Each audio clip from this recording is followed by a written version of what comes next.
नित्यानन्दं परमसुखदं केवलं ज्ञानमूर्तिं द्वन्द्वातीतं गगनसदृशं तत्त्वमस्यादिलक्ष्यम् एकं नित्यं विमलमचलं सर्वधी साक्षिभूतं भावातीतं त्रिगुणरहितं सद्गुरुं तं Namami.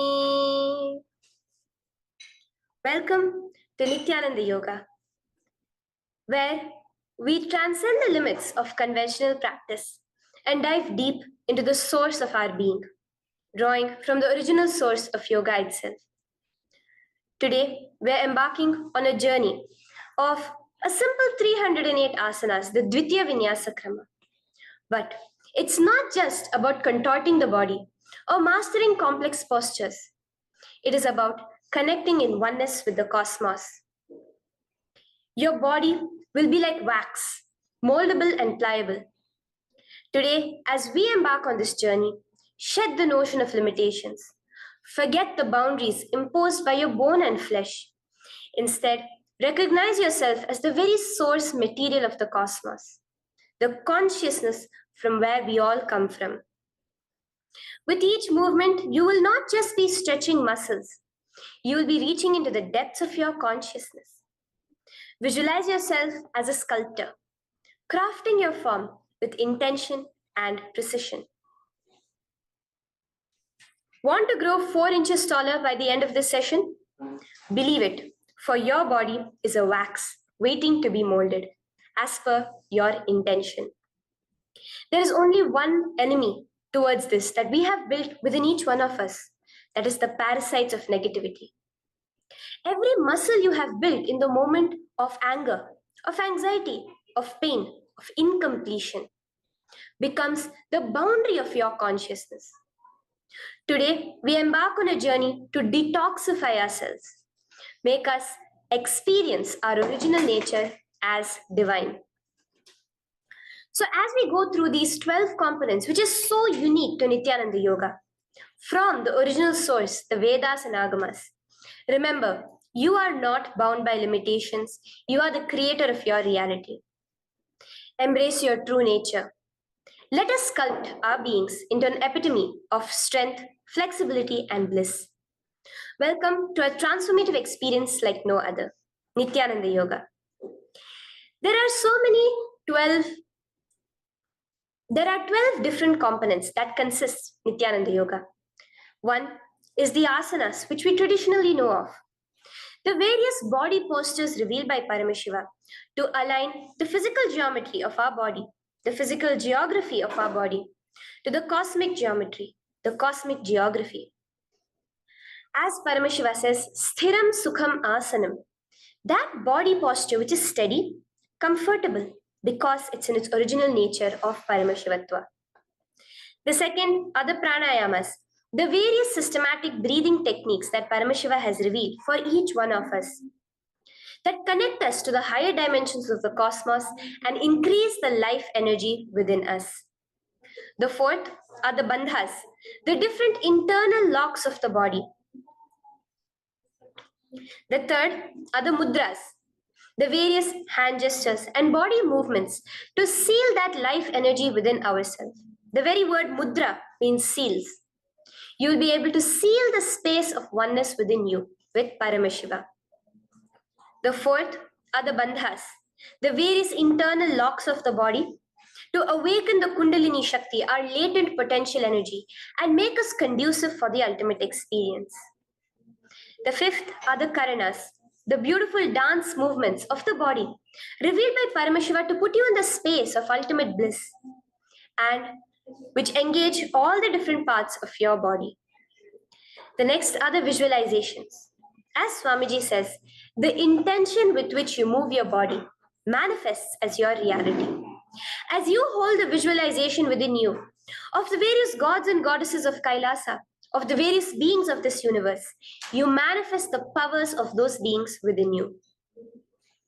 The next are the japas, the various powerful energy vibrations of the cosmos that you will be subtly repeating in your throat center that will cause your very DNA to be bound to the cosmos, to your consciousness with the highest frequency possible. The next are the pramanas, the chanting of the sacred mantras, the original source scripture of Hinduism that reveal the science of Nityananda Yoga, because as Swamiji says, yoga has a source and it is Hinduism. These original verses will manifest the vision Paramashiva had when he created yoga in each and every one of us.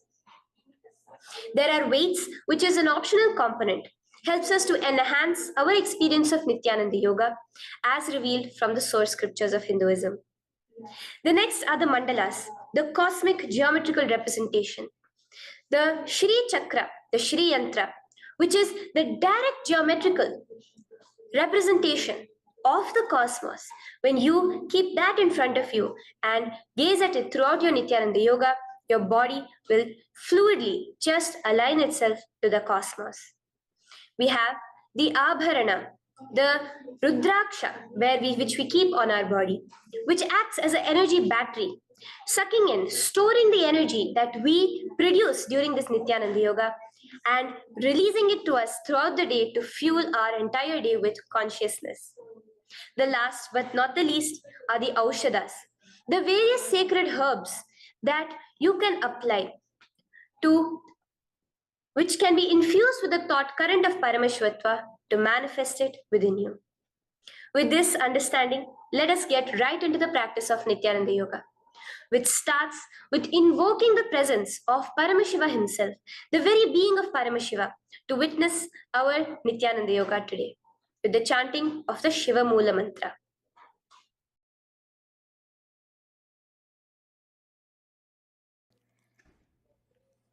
Let us now chant the Shiva Mula Mantra 11 times internally. Om Ham Hom Shivaya Namaha.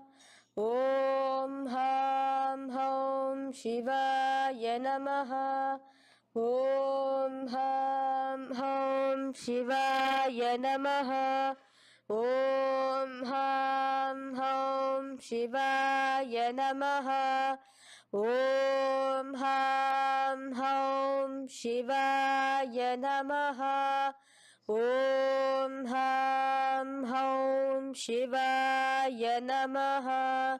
Om Ham Hom Shivaya Namaha. Om Ham Hom Shivaya Namaha.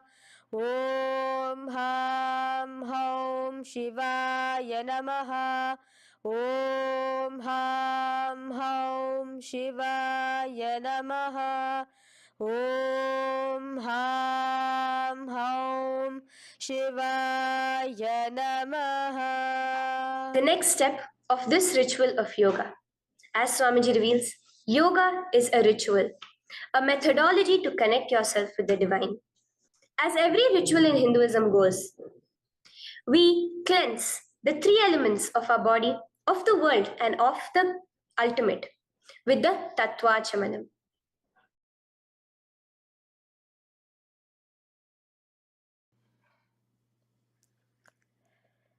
The next is the Tattvachamanam.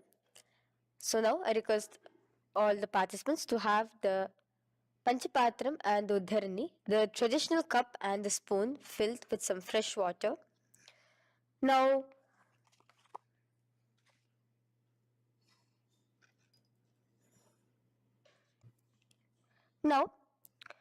keeping your right hand in the shape of a cow's ear, the Gokarna Mudra, pour an Uddharani of water from the Panchapatram and chanting each of the following mantras internally, drink the water that flows through the base of the palm.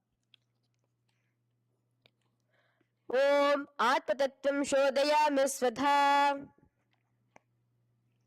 Om Vidyatattvam Shodayami Svadha. Om Shivatattvam Shodayami Svadha. Wash your right hand with water from the Panchapatram. Now, chanting the following mantra internally, wipe the upper and lower lips twice using the base of the right hand thumb, moving the hand from right to the left of the lips. Om Ham Hridayaya Namaha. Wash your right hand with water from the Panchapatram. Now, with the tips of right hand index, middle, and ring finger, touch above the upper lips and below the lower lips. Wash your right hand with water from the Panchapatram. Now, with the tips of right hand index finger and thumb joined together, touch your right nostril, left nostril. With the tips of right hand ring finger and thumb joined together, touch your right eye, right ear, left ear. Wash your right hand with water from the Panchapatram. Now, with the base of the right hand thumb and little finger, touch the navel, right chest, left chest. With the right hand, fingertips together, touch the top of the head, right shoulder, left shoulder, and your heart center. With that, we have the Sankalpa. The Sankalpa, the manifestation of our conscious intention. What is it today each one of us want to manifest through Nityananda Yoga? Hold that in your inner space. Through this conscious intention, which directly happens with the blessings, with the grace of the Supreme Pontiff of Hinduism, Bhagavan Sri Nityananda Paramashivoham, you will just see your intention manifesting as reality.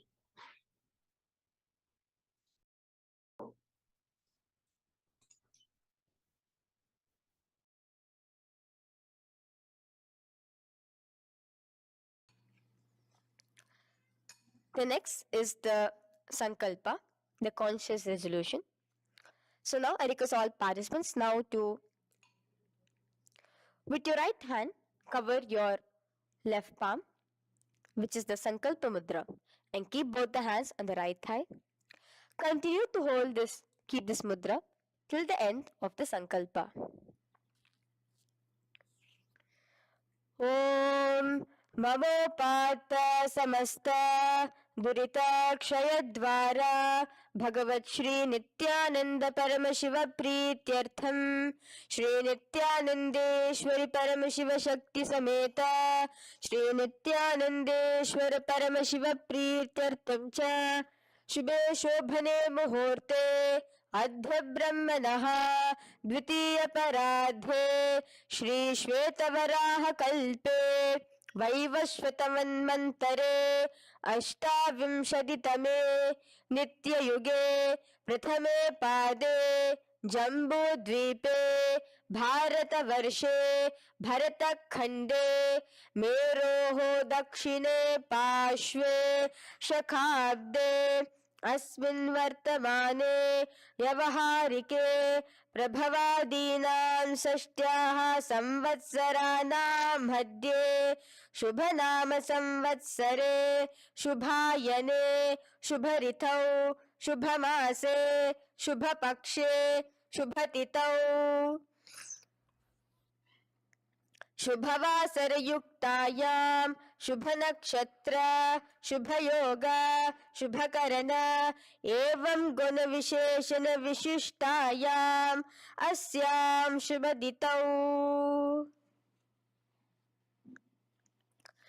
Shri कैलासोन्नत द्वादशांत Shyamala पीठारूढ़ Shri Meenakshi सुंदरेश्वरा भिन्न स्वरूप परशिव पुत्र रत्न कुमार गुरुमन्य तुल्यावतार श्री पार्वती स्तन्यपान लब्ध दिव्य ज्ञान विश्रुत सकल निगमागम सारभूत द्राविड वेद प्रवक्त्रे श्रीमत् परम शिव करुणा समधिगत मुक्तामय चतुरश्रयान गीयमान छत्र चामर श्री चिन्ह काहलादि समस्त बिरदावल्यलंकृत ज्ञान विज्ञान चक्रवर्ती सर्वजन संग सद्यो निर्वाण दीक्षा व्याप वर्ग वर्ष विश्रान जीमूत परमत कलभ केसरी शैव सिद्धांत स्थापनाचार्य श्री राजाधिराज पांड्य महाराज गुरु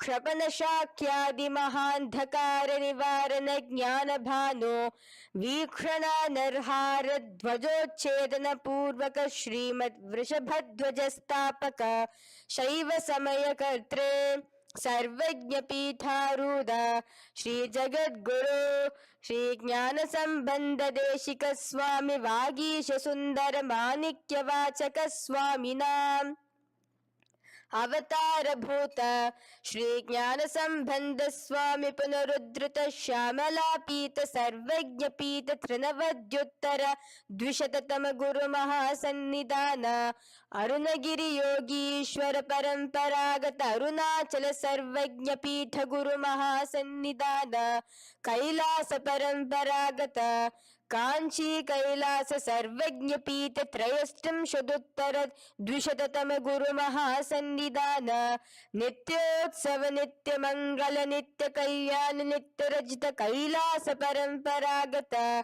आदि कैलास नित्यानंद पीठ महासंस्थान महासिंहासन पीठ कर्त्रे साक्षात् श्री परम शिव समुद्भूत कैलास परंपरागत वैवस्वत मनि इक्ष्वाकु हरिश्चंद्र भगीरथ श्री रामचंद्र सूरसेन इत्यादि अनवच्छिन्न सार्वभौम चक्रवर्ती परंपरागत चतुष्षष्टि योगिनी मंडिता चतुष्षष्टि संप्रदाय प्रवर्तक मनुधर्म शासन सूर्यवंश प्राप्त सर्वज्ञ पीठ सुरांगी साम्राज्य मूधाभिषिक्त चूडामणे साक्षात् श्री परम शिव समुद्भूत कपिल महागुरु पुनरुद्धृत महानिर्वाणि पीठ अष्टोत्तर सहस्र श्री महामंडलेश्वर साक्षात् श्री परम शिव समुद्भूत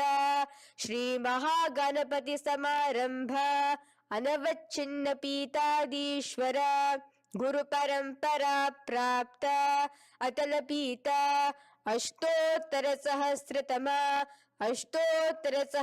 श्री अतल पीताधीश्वर धर्म मुक्ति स्वर्गपुर स्वर्ण पीता त्रयोविंश गुरु महासन्निधान कैलास परंपरागत आदिपीठ सर्वज्ञ पीठ जगद्गुरु श्री कैलास पुनरुद्धारक श्री कैलास परमाचार्य श्रीमत् परमहंस परिव्राजकाचार्य वर्य सच्चिदानंद प्रणव स्वरूप श्रोत्रिय ब्रह्मनिष्ठ श्रीमद् जगद्गुरु श्री भगवत श्री नित्यानंद परम शिव श्री ज्ञान संबंध देशिक परमाचार्य स्वामिनां प्रीत्यर्थम तेषां पादारविन्दयोः भक्ति सिद्ध्यर्थम गुरु कृपा कटाक्ष सिद्ध्यर्थम क्षेम स्थैर्य वीर विजय आयुरारोग्य ऐश्वर्यानां अभिवृद्ध्यर्थम धर्मार्थ काम मोक्ष चतुर्विध फल पुरुषार्थ सिद्ध्यर्थम समस्त दुरितोपशांत्यर्थम समस्त मंगलावाप्यर्थम भगवत श्री नित्यानंद परम शिव प्रसादेन सकुटुंबस्य ज्ञान वैराग्य जीवन मुक्ति प्राप्त्यर्थम भगवत श्री नित्यानंद परम शिव कृपा कटाक्षेण पूर्ण आरोग्य युक्त दृढ़गात्र यौगिक शरीर सिद्ध्यर्थम परम शिव शक्ति आविष्करणार्थम नित्यानंद योगाभ्यासं करिष्ये. Now wash your right hand with water from the Panchapatram. Om Apaupasprisya. Now, let's get started with the asanas. Okay? Sit first in a cross-legged position on the ground in Sukhasana. Bring your hands into the Bindu Mudra with your thumbs and index fingers touching each other. Place it on top of your knees. Here we have the Kumbhaka, the pranayama of Samana Kumbhaka. As you inhale and exhale, visualize flames licking up your spine. Do the bandhas, the locks, the Mahamudra Bandha, all three of the bandhas, where you are doing the Jalandhara Bandha, tucking in your chin to your chest, the Udyana Bandha, sucking in your stomach, and the Moola Bandha, clenching your perineum. For the first set of asanas, we have the japa Soham, which you'll be repeating in your throat center. As you do Sukhasana, visualize Lord Shiva in your inner space. The next asana is Parvatasana. Now, from the seated position, bring both your feet to the opposite thighs. Clasp your hands together in front of your heart center in the Anjali Mudra and raise it above your head. Keep your hands as straight as you can. Continue the Samana Kumbhaka and the Japa of Soham. Remain with all the three bandhas, the chin to your chest in Jalandhara Bandha, the stomach tucked in Udyana Bandha, and the clenched perineum in Moola Bandha. Here, visualize yourself as Mount Kailash. The next asana is Hali Pavasana. Now slowly bring your feet together in front of your body as you stretch it out a little further away. Now bring your hands behind your back and clasp the left hand by your right. Lean forward, placing your forehead on the ground as you continue to engage all the three bandhas. Here, gaze at your nose. Visualize Swamiji, the Supreme Pontiff of Hinduism, in your inner space. Now, in a similar position from Hali Pavasana, just release your hands, slightly get up and bring your hands in front of your body. Place them on the ground, cupping your hands, making a hollow in Nagi Pavasana. Visualize yourself as a snake, gazing at your nose. Continue the japa, the pranayama, and all three bandhas engaged. Now, raise up. This is Kokilasana. Hold your big toes with your index and middle finger in the Prana Mudra. Stretch your legs straight out and upwards. Cross it into Padmasana. Bring it to your opposite thighs. Lean forward and down onto your elbows. Again, tuck your chin into your chest, suck in your stomach, and clench the perineum in the Mahamudra Bandha. Visualize yourself as a bird in Kokilasana. The next is Neti Asana. Now, raise up again. Bring one ankle to the top of the opposite knee. Hold the elbows with your hands. Hold the respective elbows with the opposite hands. Again, engage all the three bandhas and rotate your arms in a circular motion. Keep the spine completely straight and gaze towards your nose. Visualize Swamiji, the Supreme Pontiff of Hinduism, in your inner space. Next is Gajasana. Press your hands onto the ground. You can bring your feet a little back as you raise yourself up, your hips up high. Lower your head and then chest, scooping your body forward again and again. Here, engage the Udyana Bandha, where you suck in your stomach along with the Moola Bandha, clenching the perineum. Visualize yourself as an elephant. Gajasana. Now stop the movement slowly. In another dynamic asana, which is Rikshasana, you will start alternatively pressing the heel of one foot onto the ground while lifting the other heel up. Repeat this again and again. The next is Vaishyasana. Now slowly come to a standing position. Stand tall on the tips of just your big toes. Keep your head neck straight line. And bring the middle, index and ring fingers to your heart in the Hridaya Mudra. Continue engaging the Udyana Bandha. Visualize Swamiji in your inner space. Here we have a very interesting movement, which is the Karanas, the dance movements. So the first Karana is Urdhva Janu Karana, which literally means the raised knee. So now stand in the Aramandi position, which is your heels touching together, the toes facing outwards, almost at a 45-degree angle. Bend your knees low And keep both your hands at your chest, elbows parallel to the ground. Twist one knee towards the center of your body. Raise it up, back across the body back to the original position. Simultaneously with the leg movement, follow it with your respective hand, up and across the body. Repeat this alternatively on both sides.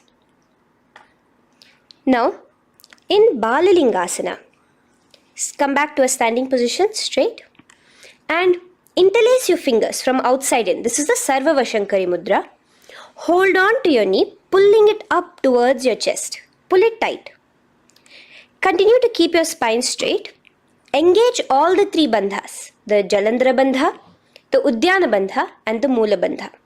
As you are holding your knee, visualize yourself holding, caressing a baby. Balalingasana.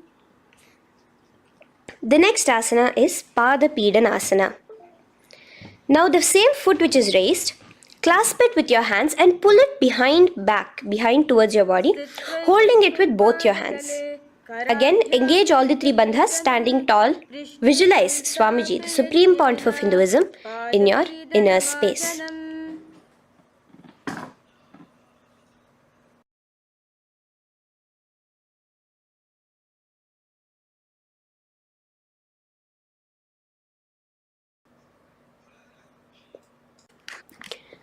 From here, let's enter into Natarajasana. Now, the same foot you're already holding behind your back, twist the same hand of that leg inwards and pull the leg back. Extend the opposite hand forward with the index and thumbs together, again in the Bindu Mudra. Now, pull the foot back and up while leaning forward in Natarajasana. Hold your balance here. Here you will be engaging only the Moola Bandha, visualizing yourself as Lord Nataraja, the Lord of Dance.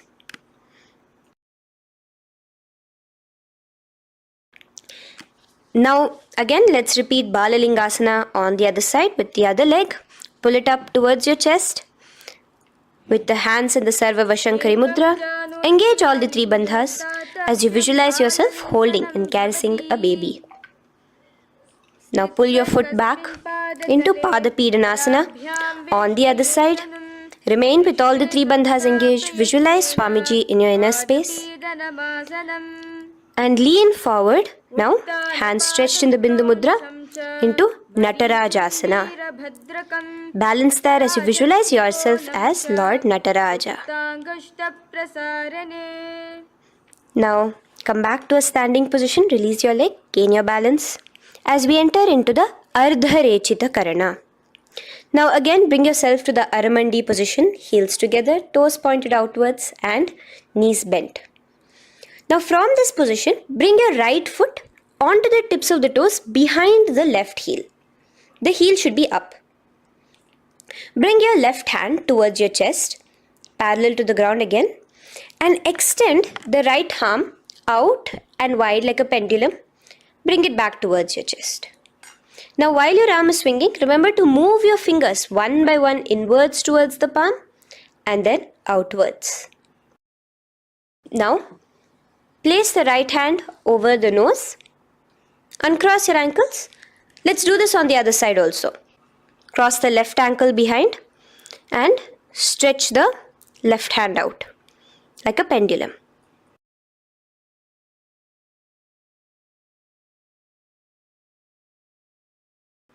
Bring it to your nose and cross the ankles.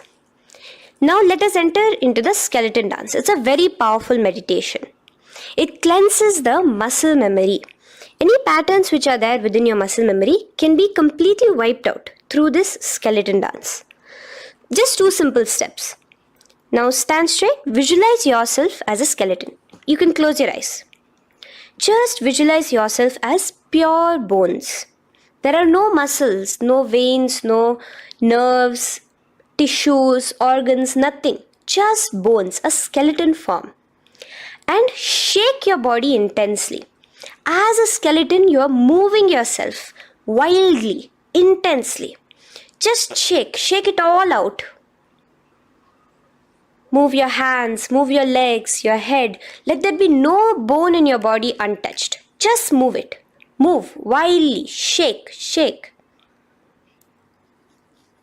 Literally feel yourself throwing all the patterns out of your system with the intensity of your shaking.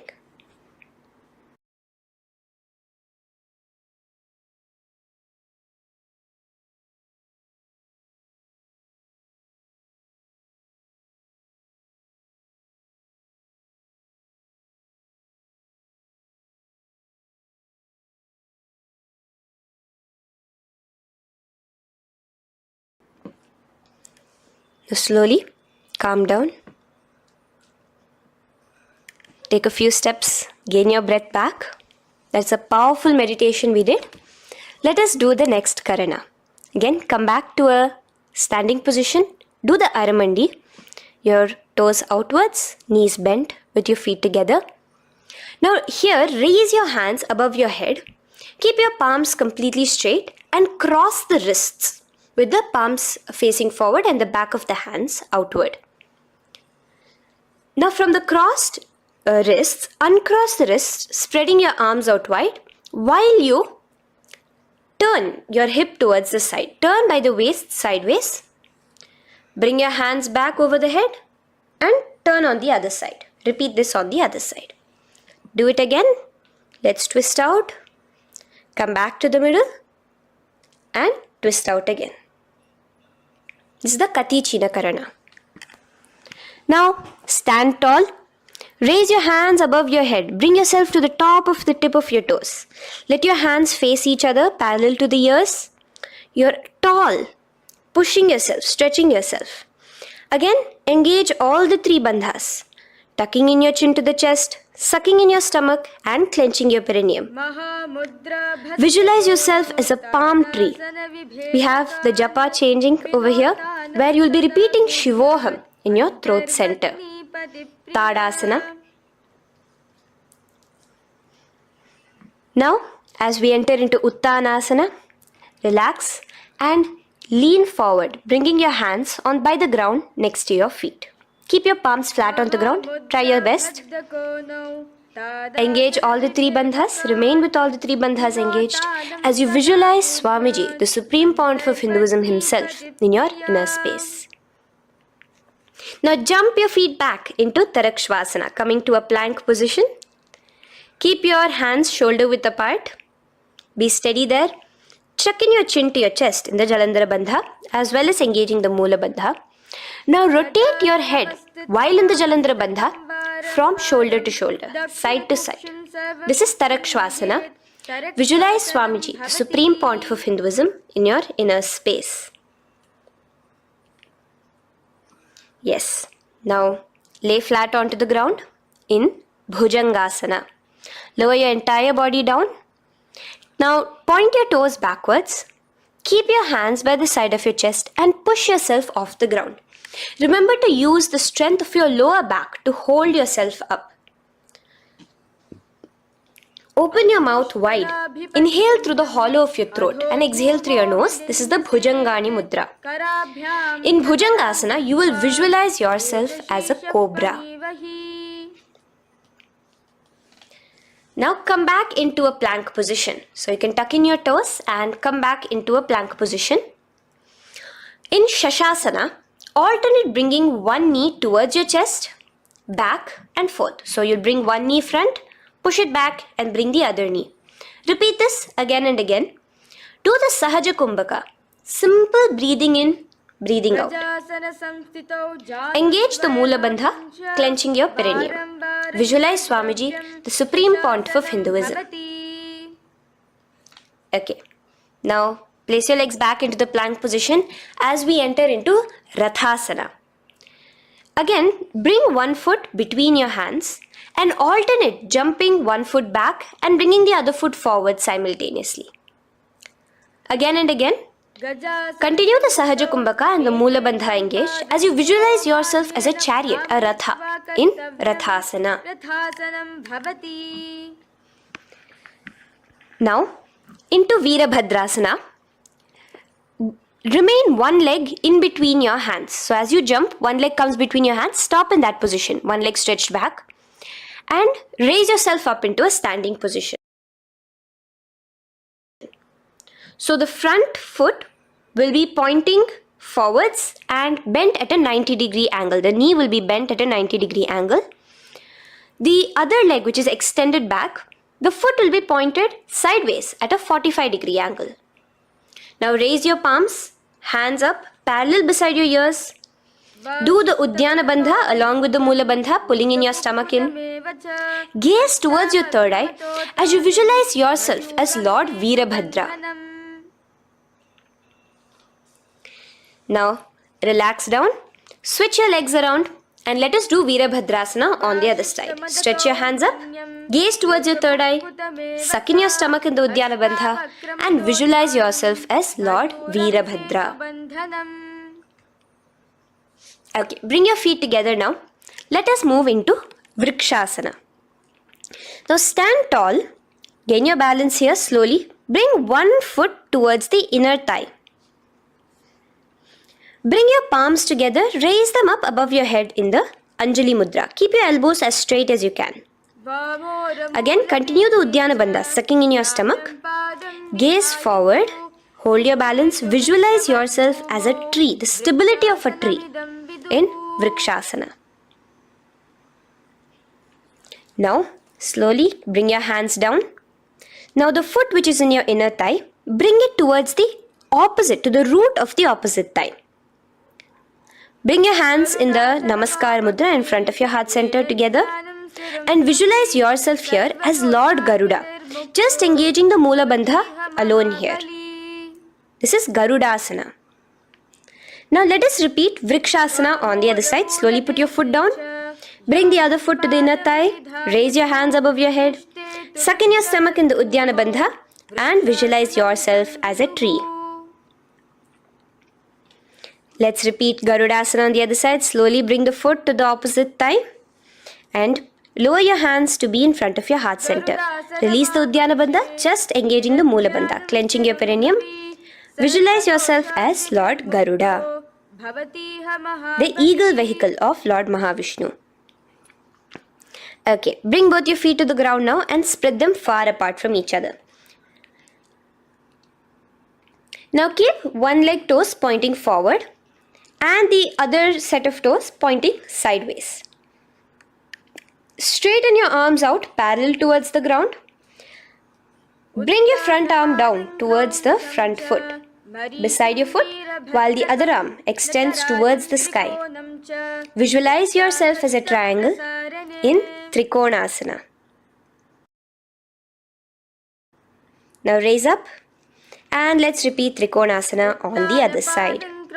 Switch the position of your legs around and go forward. The other arm raised towards the sky. Visualize yourself as a triangle. Now come back to a standing position. Bring your feet together. We are having another Karana, the Nikuttaka Karana. Bring yourself to the Aramandi position. Feet together, knees out wide. Here now bring your hands towards your chest, but keep both your palms parallel towards each other. Bring your right foot onto the toes with the heels up. And simultaneously bringing the right hand towards the top. Now drop the right foot, simultaneously lifting the left foot onto the toes and switch the hands position. Now the left hand is on the top and the right hand is on the bottom. Repeat and let us do this repeatedly. Okay, relax now, come back to a straight position and sit down onto your toes. Sit on your heels with your toes on the ground, knees raised up off the ground, together in front of you in Angushtasana. Bring your hands together in the Namaskara Mudra in front of your heart center. We have a very interesting pranayama over here, which is the Bhramari Kumbhaka, where you will be subtly buzzing like a bee as you do this asana. The japa we'll be entering into is Sadashivoham. In Angushtasana, engage the Mula Bandha as you visualize Swamiji, the Supreme Pontiff of Hinduism, in your inner space. Now in the same position, slowly bring your hands to the ground. Balance yourself as you stretch one foot forward, sitting on the heel of one foot and the other foot stretched forward, toes pointed upwards. Bring your hands to the Vara Mudra, just the tips of the finger on the ground while the palm faces forward, both your hands. Continue to engage the the Mula Bandha, clenching the perineum as you visualize Swamiji, the Supreme Pontiff of Hinduism, in your inner space. Now, stretch, the leg is stretched forward, right? Stretch the same hand, the respective hand forward and clasp onto the big toe of that foot in the Prana Mudra with your index and middle fingers. The other hand, bring it to the back of the respective heel in Vidhunanasana as you visualize Swamiji in your inner space. Okay, bring your 2 feet back together as we repeat Saurasana on the other side. Stretch your left leg forward now. Palms in the Vara Mudra on the ground. Visualize Swamiji in your inner space. And lean forward into Vidhunanasana on the other leg. Clasp your toes. Bring the other hand to the back heel. Continue to visualize Swamiji.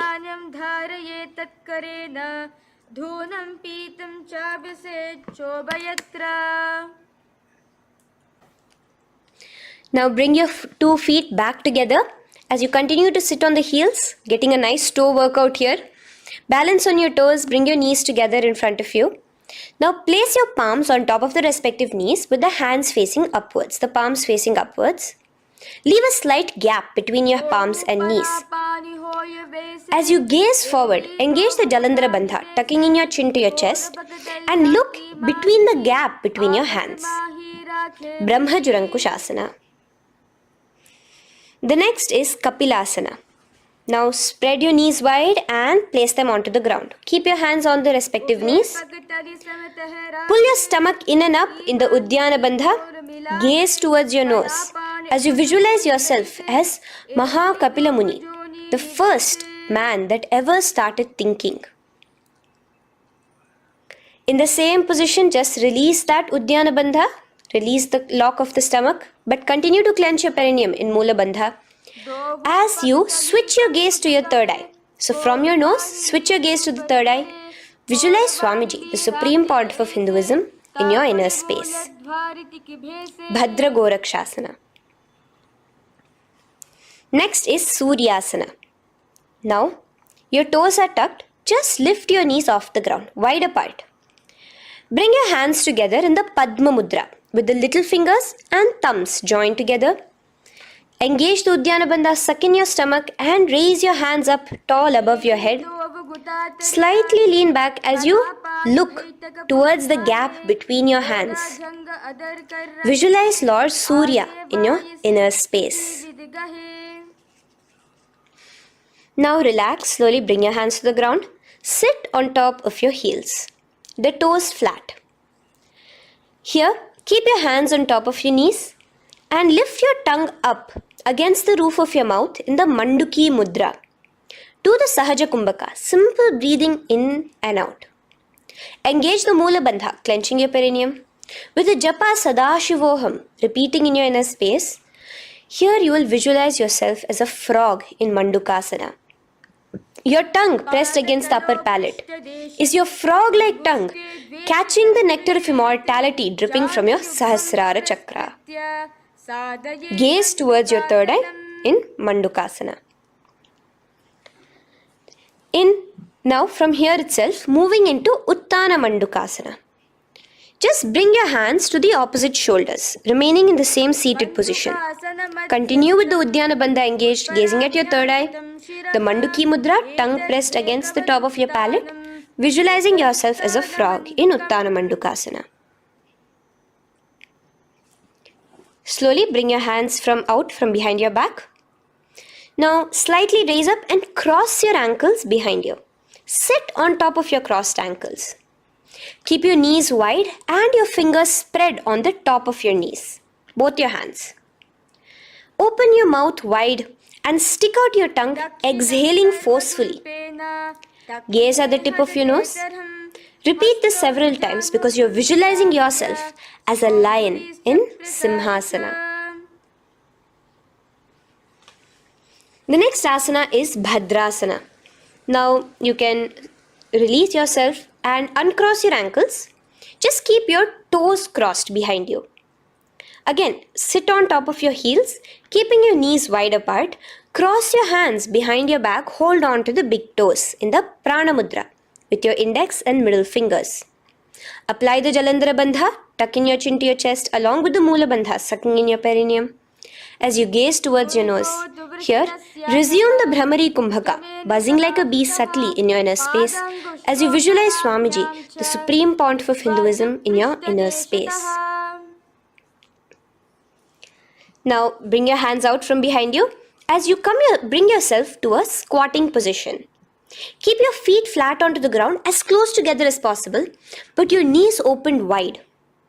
Bring your body in between your knees, your torso in between your knees, and take your arms in and around your knees towards the back, clasping your fingers, interlacing your fingers behind you in the Parashu Mudra. Gaze towards your nose. Visualize yourself as a crow in Kakabhusandhyasana. The next asana is Kani Pavasana. Unclasp your hands and place them flat onto the floor. Keep them shoulder width apart for good balance. Now, slowly bring your knees to the back of your arms, above the elbows. Lean your chin forward and down. Keep your gaze steady as you lift your feet off the ground. In Kani Pavasana, visualize Swamiji, the Supreme Pontiff of Hinduism, in your inner space. Now in the same position, slowly lower your head to the ground and stretch your legs up high, forming a tripod between your two hands and your head in Kapali Asana. Gaze at your nose, continue the Brahmari Kumbhaka, continue engaging the Mula Bandha and the Japa of Sadashivoham. Visualize Swamiji in your inner space. The next asana is Parshva Mayurasana. Slowly bring your feet down. Yes, relax. And now squat on your toes with your knees together and twist your body. Place both the hands to one side of your knees. Now bring one of your elbows to the knee and the other of your elbows towards the hip. Lean onto your arms, balance, extending your legs out to the side. Gaze towards your third eye, visualizing yourself as a peacock in Parshva Mayurasana. As you do the pranayama, the Rechaka Kumbhaka, let your exhalations be prolonged and your inhalations be slightly shorter. Now relax, bring your feet to the ground and bring your body to the other side of your knees. As you repeat Parshva Mayurasana on the other side, lean forward, stretch your legs, gaze at your third eye, visualize yourself as a peacock. Now let's do Bhairaganathasana. Now come again to a plank position. Place your hands down, stretch your legs back and bring one foot around your shoulder to be placed in between both your palms. Gaze at your third eye. Just engage the Mula Bandha, clenching your perineum. Here, this is Bhairaganathasana. Visualize yourself as Lord Kala Bhairava. Slowly bring your foot out and bring the other foot in between your palms, remaining in the plank position. Continue to visualize yourself as Lord Kala Bhairava in Bhairaganathasana on the other side.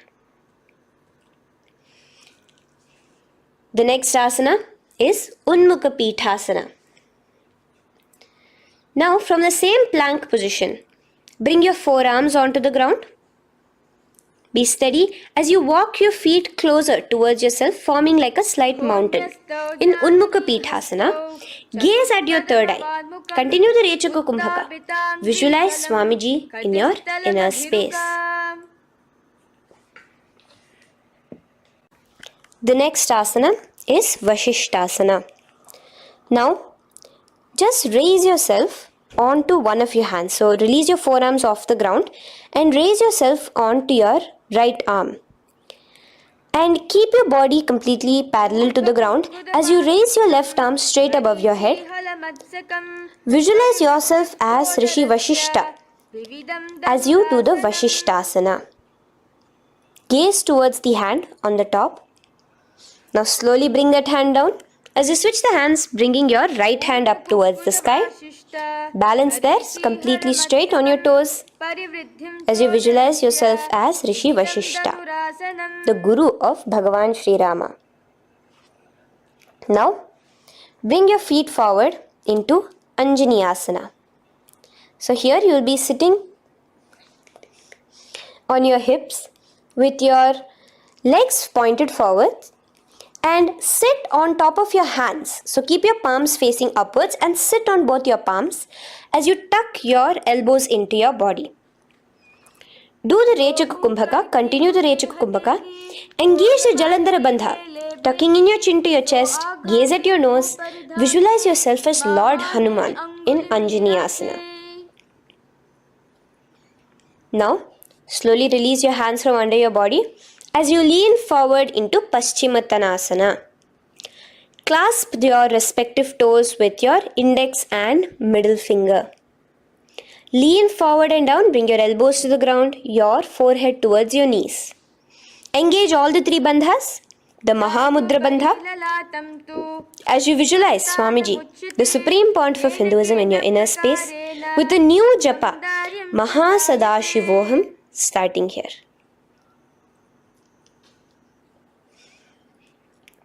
The next is Ugrasana. Now, you can raise up and clasp your hands behind your neck in the Parashamudra. Interlace both your fingers. Lean forward and down, bringing your forehead to your knees and your elbows onto the ground. Again, engage all the three bandhas in the Mahamudra Bandha as you visualize Devi Kali in your inner space in Ugrasana. The next is Marichi Asana. So raise up and keep one leg pointed forward while you bring the other leg towards the groin, the knee pointed upwards. Place the foot flat on the ground. Now lean forward, bring both your hands, wrap your arms around the raised knee, clasping your hands behind the back together. Bring your chest to the thigh with your head towards the knee. Here engage just the Mula Bandha, sucking in your perineum, as you visualize yourself as Rishi Marichi in Marichi Asana. The next asana is Mahamudrasana. Now slowly raise up and the raised knee, let it rest by your side with your leg towards the inner thigh of the opposite leg. Now again reach down, hold your foot, bring your elbows to the ground, your forehead to your knees. Engage all the three bandhas in the Mahamudra Bandha. Gaze at your nose, visualize Swamiji himself in your inner space. Raise up. Let's repeat Marichi Asana on the other side. Bring the other foot straight while the other foot comes into the groin. Knee up. Lean forward, clasping your hands behind your back. Visualize yourself as Sage Marichi. Now from here, raise up, engage all the three bandhas as you let your knee fall to the side. Lean forward, clasping the foot. Gaze at your nose. Visualize Swamiji in your inner space in Mahamudrasana on the other side. Now, bring yourself to a seated position. Sit and bring the soles of your feet together. Bend your knees and keep your heels as close towards you as possible. While try to touch your knees to the ground. Clasp your feet together with both your hands. Maintain a straight spine. Gaze towards your nose in Bhadrasana 2. Visualize Swamiji, the Supreme Pontiff of Hinduism, in your inner space. The next asana is Gwali Pavasana. Now, keeping your feet together, just bring your hands towards the respective knees. Just lightly place them there. Tuck your chin to your chest in the Jalandhara Bandha, continuing to engage the Mula Bandha, clenching your perineum. As you gaze at your nose, visualize Swamiji, the Supreme Pontiff of Hinduism, in your inner space. Now, push your soles slightly further away from you. The joined feet, push it further away from your body. And lean forward, keeping both your hands, the fingers inside of the feet. Hold the soles of your feet. Lean forward and down. Bring your forehead to the ground. Gaze at your nose. Visualize the Yoni Mandala in your inner space. In Joni Asana. The next is Midiki Pavasana. Raise up. Stretch your arms out wide beside your body as you lean forward, your arms going over your knees. Bring your forehead to your feet. Continue to gaze at your nose. Visualize Swamiji, the Supreme Pontiff of Hinduism, in your inner space. Now, in Siddha Samadhi Asana, raise yourself up. Now, put your hands, your forearms, underneath the calves of the respective legs. Let your palms face up towards the sky as you bring your head down to your feet. Gaze at your nose as you visualize Lord Surya in your inner space in Siddha Samadhi Asana.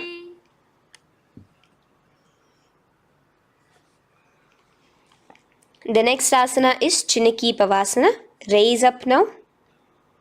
Bring both your feet together in front of you. Bring your feet back close to your body. Now place your hands underneath both the feet and pull your feet open like a book facing towards the sky. Both your feet. Press your elbows onto your thighs near the knees and gaze towards your nose, visualizing Swamiji in your inner space in Chiniki Pavasana. Giving yourself a nice stretch. Now release your feet and bring your hands to the respective knees. Gently push down on your knees, pushing it towards the ground. Suck in your stomach in the Uddiyana Bandha. Gaze at your third eye, visualizing Swamiji in your inner space. This is Charapata Chokasana.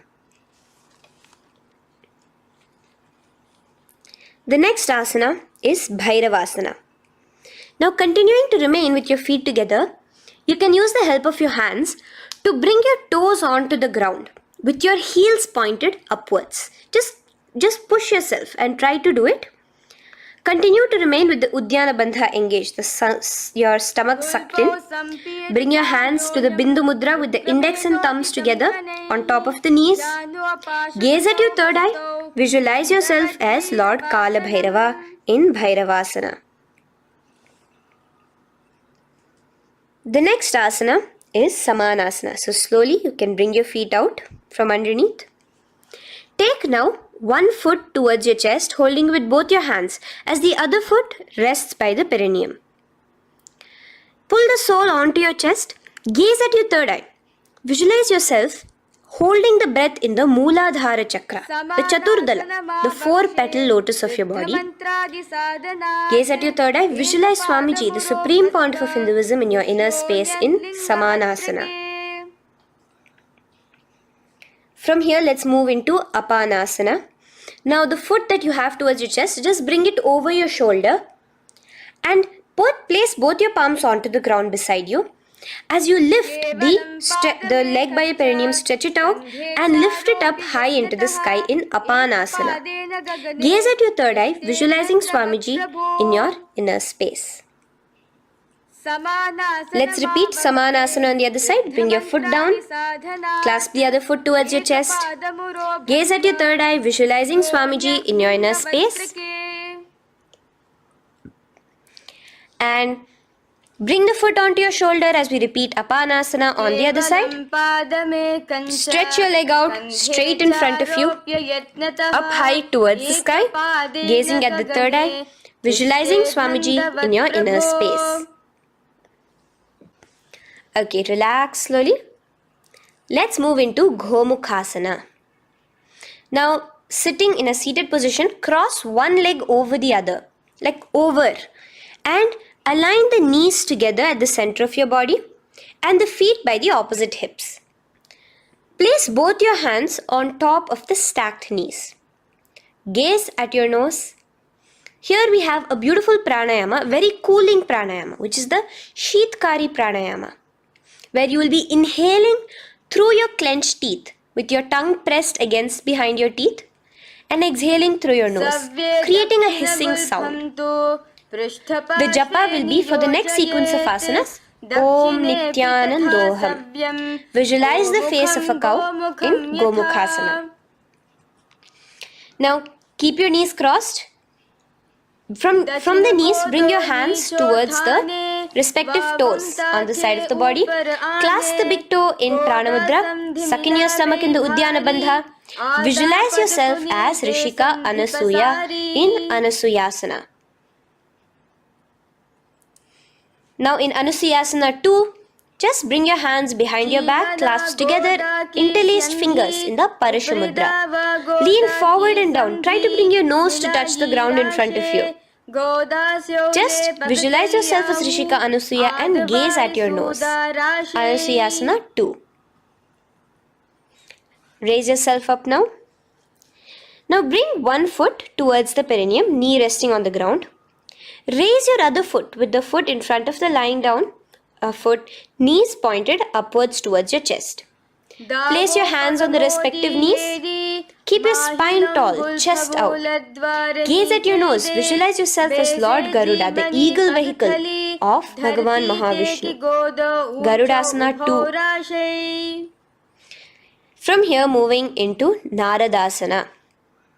Now, keep both your hands, bring both your hands behind your neck and clasp them in the Parashamudra. Interlace your fingers behind your neck. Twist outward of the raised knee. Just keep your whole body outside of the raised knee. Gaze towards your third eye, visualizing yourself as Devarishi Narada in your inner space. From Naradasana, let's enter into Matsya Pithakasana. Place one foot on the top of the opposite thigh. Wrap your respective arm across the knee, holding on to the opposite shin. Extend the opposite hand straight. Hold on to the respective toe with the index and middle fingers in Prana Mudra. Gaze towards your nose. Visualize Matsyavatara, the fish form of Bhagavan Mahavishnu in your inner space in Matsya Pithakasana.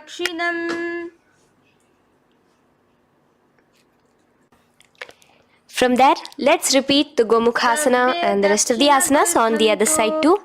So slowly you can cross your knees over to the other side in Gomukhasana. Keep your hands on the top of your knees. Gaze at your nose as you visualize the face of a cow in Gomukhasana. Continuing into Anasuyasana on the other side, bring your hands to your toes. Suck in your stomach in the Udyana Bandha. Gaze at your nose, visualize yourself as Rishika Anasuya. And lean forward, bringing your hands behind your back in Anasuyasana 2. Interlace your fingers in the Parashamudra. Continue to gaze at your nose, visualizing yourself as Rishika Anasuya. As you relax the Udyana Bandha, just clenching the Mula Bandha alone. Raise up, bring your feet together in front of you as we enter into Garudasana 2. Place your hands on the respective knees. Stay straight. Visualize yourself as Lord Garuda as you gaze towards your nose. And twist your body out of the raised knee, hands clasped in the Parashamudra behind your neck. Gaze at the third eye, visualizing yourself as Devarishi Narada. And bring the foot to the opposite thigh as we enter into Matsya Pithakasana on the other side. Clasp your toe in Prana Mudra. Gaze at your nose, visualizing Matsyavatara, the fish avatar of Lord Vishnu in your inner space. Now let's enter into Matsyendrasana. Remaining in the same position with one foot on the opposite thigh, place the other foot on the ground on the far side of the other thigh. Twist. Bring your elbow outside the raised knee. Keep the raised arm by your neck. Turn backwards. Gaze towards your third eye, the other hand straight out.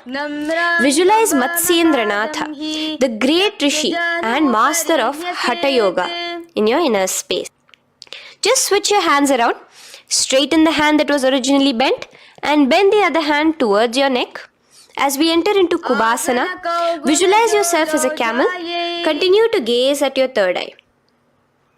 Now, straighten out both your hands straight out in the same position. Continue to gaze at your third eye, visualizing Matsyendranatha, the master of Hatha Yoga in your inner space. Now, slowly take your foot off from the thigh. As we enter into Matsyendrasana on the other side, bring the other foot to the thigh. Place the other foot on the far side. Twist, bringing your elbows outside of the raised knee, hands on the head. The other hand stretched out back. Twist, gazing at your third eye. Visualize Matsyendranatha in your inner space. Switch the hands around as we enter into Kubhasana. On the other side, remember to visualize yourself as a camel. Now stretch both your hands out in Matsyendrasana 2 on the other side. Visualize Matsyendranatha in your inner space. Now, with one leg on the thigh, bring the other foot too to the opposite thigh in Padmasana. Place your palms on the respective knees. Engage all the three bandhas in the Mahamudra Bandha, tucking your chin to your chest, sucking in your stomach and clenching your perineum. We have a new pranayama here, which is the Shitali Kumbhaka, where you will continue to inhale through the teeth without creating the hissing sound, and exhale through your nose. A new japa of Om Nityananda Mahasadashivoham starts here. Gaze at your nose in Padmasana, visualizing yourself as Bhagavan Paramashiva. Now, keeping your legs in the same position, just cross your hands over each other, clasping onto the toes with your index and middle fingers in the Prana Mudra. Gaze at your nose, visualize yourself as Devi Parvati, the consort of Lord Paramashiva in Padmasana 2. Now, uncross your hands. Take your hands and insert it into the gap between your thighs and your calves. Put both your hands within and pull it out on the other side.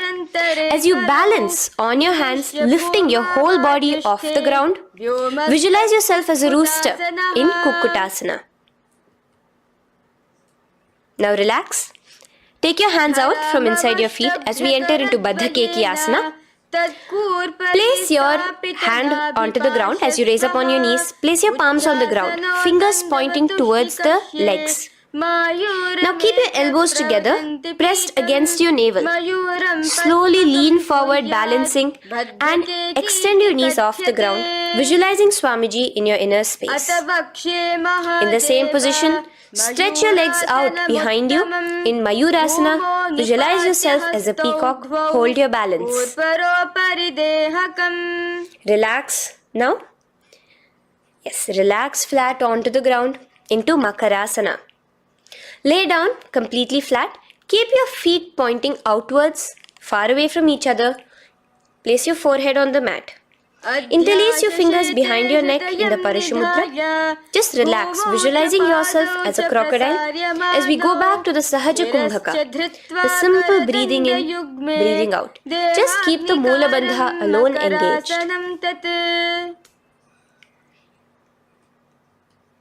The next asana is Shalabhasana. Now lay on your stomach and place your hands on the ground beside the chest. From the laying position, raise your legs up. Use your core strength to bring your thighs off the ground. Visualizing yourself as a locust in Shalabhasana. Relax your feet down and bring your hands to your feet, pulling your feet down towards the ground beside your hips. In Ushtrasana, visualize yourself as a camel. Now slowly kick your legs back. Rise your hand is clasping your feet. Pull your feet towards the sky, lifting your chest and thighs off the ground. In Dhanurasana, gaze at your third eye. Visualize yourself as Paramashiva's bow. Relax slowly and come up to a sitting position. In Bhagasana, sit on both your knees with your head, neck and spine straight. Clench your perineum in the Moola Bandha. Place your hands on top of your knees. Gaze towards your third eye, visualizing Swamiji, the Supreme Pontiff of Hinduism, in your inner space. From here, we enter into Gohyasana. We have a couple of headstand postures here, so get yourself ready. Now, place your forearms on the ground with your fingers interlocked.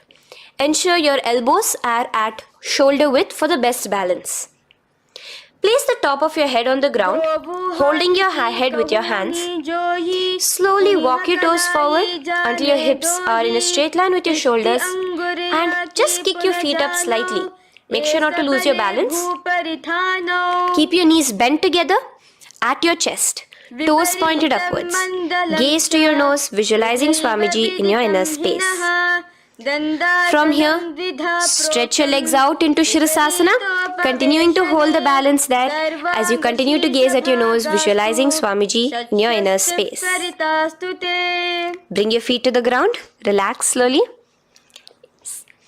The next asana is Podhyasana. So come to a seated position. Bring your hands behind your calves, stretching your legs up and your forehead to your knees. Visualize Swamiji in your inner space. Here we have a new Kumbhaka, which is the Bhastrika Kumbhaka, where you will be exhaling forcefully, making the sound of a bellows. Podhyasana. The japa for this next series is Om Nityananda Paramashivoham, the Mahavakya. Relax yourself. Continuing to remain balanced with your legs up, just bring your hands to the opposite shoulders. In Parighasana, visualize yourself as a mace as you gaze towards your third eye. Now relax. Keep your elbows and palms onto the ground as your legs are raised. Visualize yourself as a boat in Naukasana. Continuing to gaze towards your third eye, remember to continue the Bhastrika Kumbhaka. Forceful exhalation. Now, continuing to keep your balance, just bring your hands to your feet and scoop your hands underneath the heels, pull it towards the chest. Keep your spine upright, gaze towards your nose. Visualize yourself as Lord Rudra in Rudrasana, the most ferocious form of Paramashiva. Now lay on your back, so you can remove your hands from underneath your feet and lay on your back. With your feet flat on the ground, knees pointed upwards. Now place your palms down. Just let your fingers touch the back of your heel. Do not clasp your feet. Lift your hips up high, pressing the feet onto the ground. Chin tucked to the chest in the Jalandhara Bandha automatically. Gaze at your nose, visualizing Swamiji in Unmukha Pithasana 2. Now lay onto the ground in Shavasana. Just lay completely flat with your palms facing upwards by the side of your body. Just unclutch from any movement happening within you. Visualize your body is dead. The Supreme Pontiff of Hinduism, Swamiji, is just liberating you. Just let your awareness, your energy completely pervade your body in the Shakti Chalan Mudra as you continue to vibrate with the Mahavakya. Roll over to one side and come to a seated position. Feel the life entering your body back. In a seated position, let us get continued with the sequence. We have 200 asanas more to go, starting with Yathasanishtasana. In Yathasanishtasana, sit in any posture you are completely comfortable in. Bringing your hands into the Bindu Mudra with the thumbs and index touching. Start off with the Samana Kumbhaka. As you're inhaling and exhaling, feel flames licking up your spine. Clench your perineum in the Moola Bandha with the japa Om Nityananda Paramashivoham for the remaining of the sequence. Visualize Swamiji in your inner space. From here, moving into Samasana, where you bring your feet to a cross-legged position. Keep your hands on your knees with the thumbs and index touching in the Bindu Mudra. Just inhale and exhale as you visualize Swamiji in your inner space. The next is Muktasana. Press your left foot against your genital region. Place the right foot on top of your left. Keep your hands facing downwards on top of your knees. Sit straight, gazing towards your nose. Visualize yourself as a sage liberated by Swamiji himself. Now, continue to remain in the same position as we go into Siddhasana, where your gaze will be switching from the nose to your third eye. Continuing to visualize Swamiji in your inner space, ensure the Moola Bandha, the perineum, is locked. in Siddhyasana now. Continuing the same position. Engage all the three bandhas. Sucking in your stomach, bringing your chin to your chest in the Mahamudra Bandha. Switch the gaze to the ground in front of you from your third eye. Visualize Swamiji in your inner space.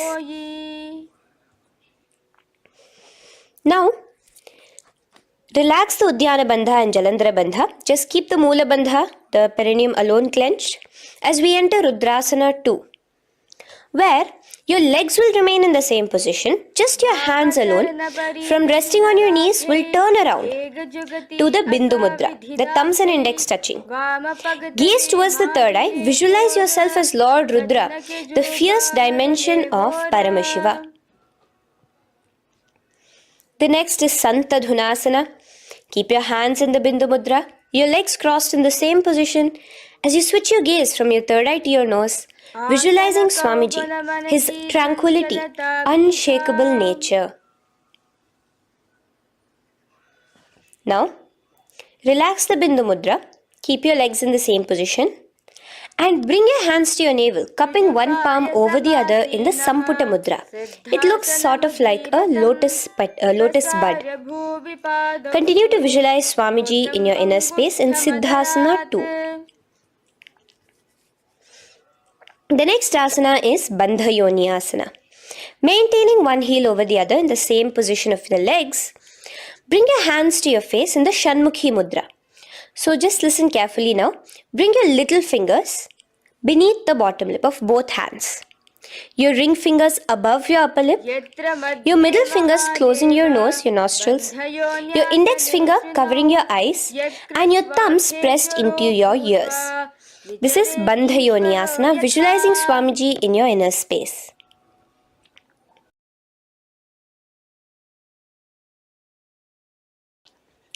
The next asana is Virasana. Now, you can remove your hands from your face and bring one foot onto the opposite thigh, and the other foot underneath the thigh. Keep your hands in the Bindu Mudra, thumb and index fingers together on the top of your knees as you embody the space and state of bravery, Veera, in Virasana. Now, changing the leg position again as we enter into Valmikasana. Keep your left heel on the right side of the generative organ, toes under the thigh. Keep your right foot on top of the left leg, toes by the knee. Again, bring your hands into the Bindu Mudra on top of the knees. Gaze towards your third eye. Visualize Rishi Valmiki, the poet, the first poet and author of Ramayanam. The next asana is Joni Mudrasana. So you're going to remain here as you switch your gaze to your nose, visualizing the Yoni Mandala, a beautiful formation, divine cosmic geometry, representing Devi, Shakti, a symbol of the creative energy of the universe in Joni Mudrasana. In the same position, switch your gaze to your third eye, continuing to visualize the Yoni Mandala in your inner space. Now, let's move into Bhadrasana 3. So bring your feet, the soles of your feet together, uncross them and bring them together in front of your body. Hold it with both your hands, pulling it against you. Push your knees down towards the ground. As you gaze at your nose, suck your stomach in the Udyana Bandha. Visualize Lord Veerabhadra in your inner space. Bhadrasana 3. In the same position, we are entering into Aghorasana, where your left hand will rest on top of the left knee, while your right hand comes towards your face. Now, do the Khechari Mudra, where you are bringing your tongue towards the upper palate, gazing towards your third eye. Now, with your right hand, cover your mouth, close the left nostril with your index finger, inhale through the right nostril. Close both the nostrils, hold your breath and exhale through the left nostril in the Abhyantara Kumbhaka. Repeat this on the other side. Visualize yourself as an Aghori, completely dedicated to Paramashiva in Aghorasana. The next asana is Kaneri Pavasana. So you can distance your feet a little away from your body. As you lean forward, place your elbows onto the soles of your feet and rest your chin on your palms. Gaze at your nose, suck your stomach in Uddiyana Bandha. Here, continuing with the Rechaka Kumbhaka, where your exhalations are prolonged than your inhalations, visualizing yourself as a female elephant drinking water in Kaneri Pavasana. The next asana is Parasana. So now, come to a seated position, raise yourself up and keep your knees raised. Bring your hands underneath your knees, between your calves and thighs, and clasp them together. Interlace your fingers in the Parashamudra in front of your navel. Lift your feet off the mat. Visualize Swamiji, the supreme pontiff of Hinduism, in your inner space as you gaze at your nose in Parasana. The next asana we'll be moving into is Gopi Chandasana. Now take your hands out from in between the feet as you let your feet rest on the ground. Take your hands out from underneath your calves. Interlace your fingers around the feet with the soles of the feet together and raise it up towards your chest. Rest your knee on top of your feet. Gaze at your nose. Embody the state and space of a king in Gopi Chandasana. The next asana is Udarasana. So now just quickly release your legs, bring your hands underneath your calves and hold on to your feet again from inside out. Both your feet together. Bring your feet up to your chin, resting your chin on top of the interlaced fingers. Bring your feet to your chest, gaze at your nose, visualizing your body, the supreme pontiff of Hinduism, free from any defects in Udarasana.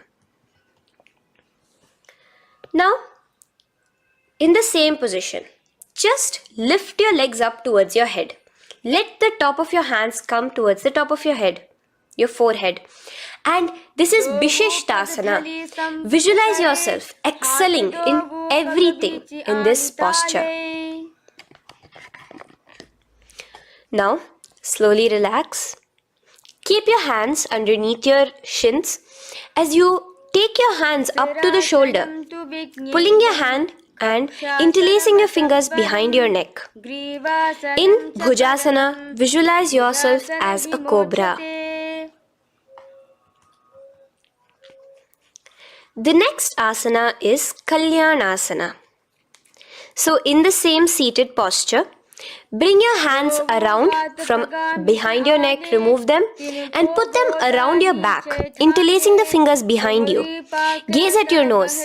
Visualize yourself as a beautiful, auspicious goddess in Kalyanasana.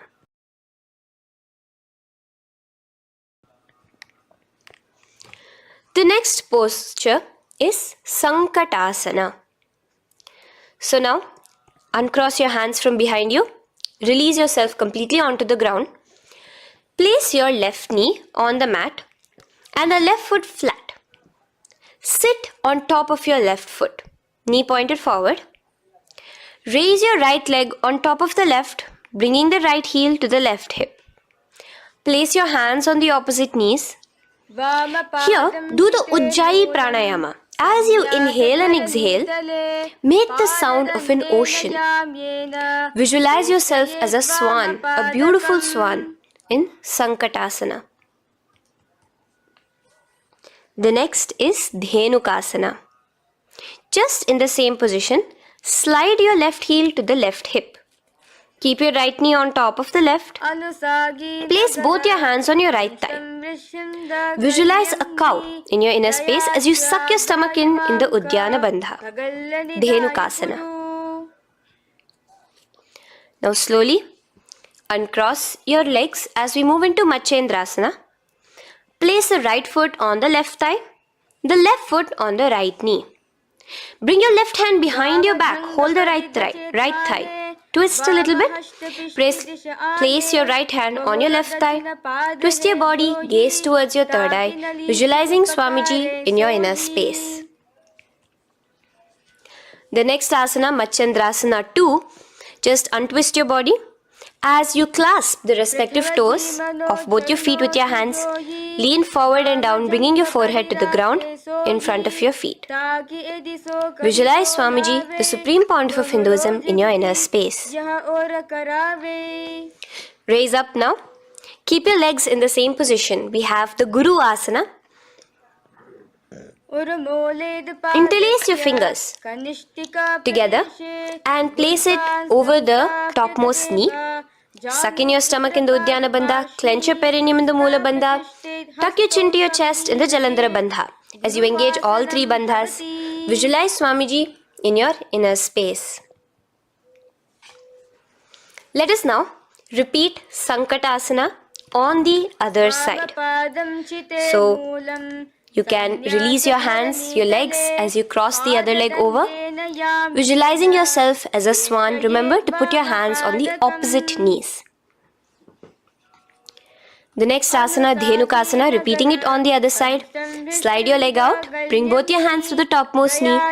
Suck your stomach in the Uddiyana Bandha. Visualize a cow in your inner space. Matsyendrasana again, repeating it on the other side. Bring your legs to the cross-leg position.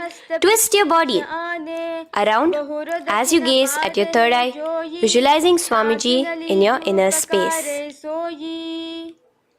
Untwist as we enter into Matsyendrasana 2 on the other side. Hold on to your feet, bring your forehead to the ground, continuing to visualize Swamiji in your inner space. Slowly raise up and let us do Guru Asana on the other side. Engage all the three bandhas in the Mahamudra Bandha.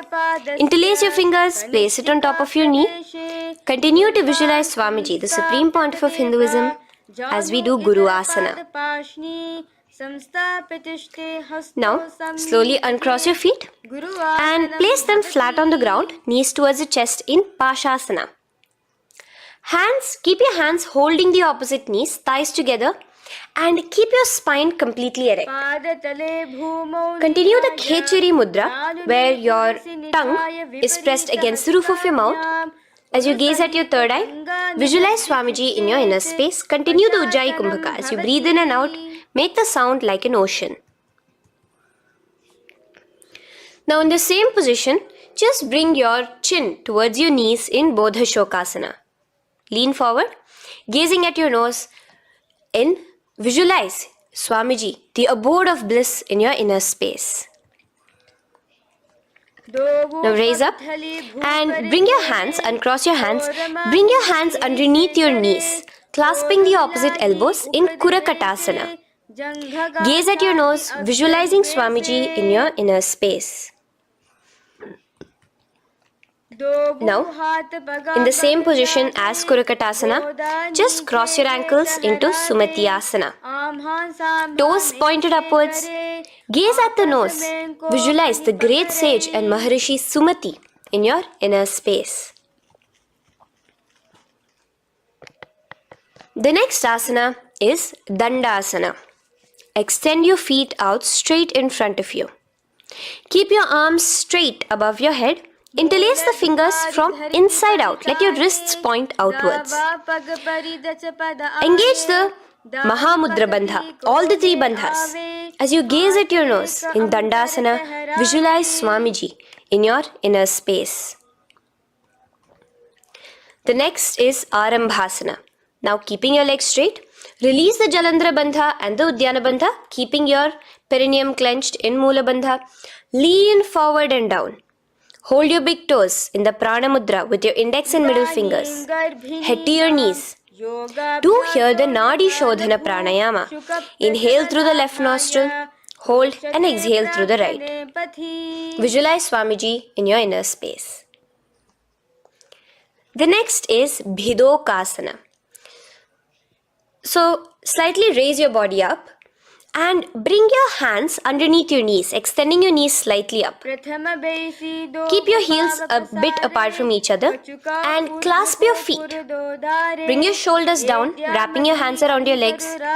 Gaze towards your third eye, visualizing Swamiji in your inner space. So from here, let's enter into Jalandhari Pavasana. So you can actually remain in the same position with your hands underneath your calves and just bring the soles of your feet together. You might want to bring your body closer. Place your head on top of your feet with the palms facing upwards on the ground.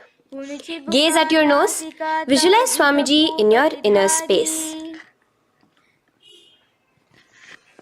Now slowly bring your hands out from underneath and come to a seated position. Stretch your legs out as we enter into Urdhva Paschimottanasana. Here we have a new Kumbhaka, the Pratyahara Kumbhaka, where you will feel your breath coming from your Mooladhara Chakra up to the Brahmarandra above the Sahasrara. This is the Pratyahara Kumbhaka. In Urdhva Paschimottanasana, extend your legs out, lift one foot behind your neck and lean forward and down towards your foot, visualizing Swamiji in your inner space. Now, slowly, keeping your leg behind your neck, lay onto your back as we enter into Anantasana.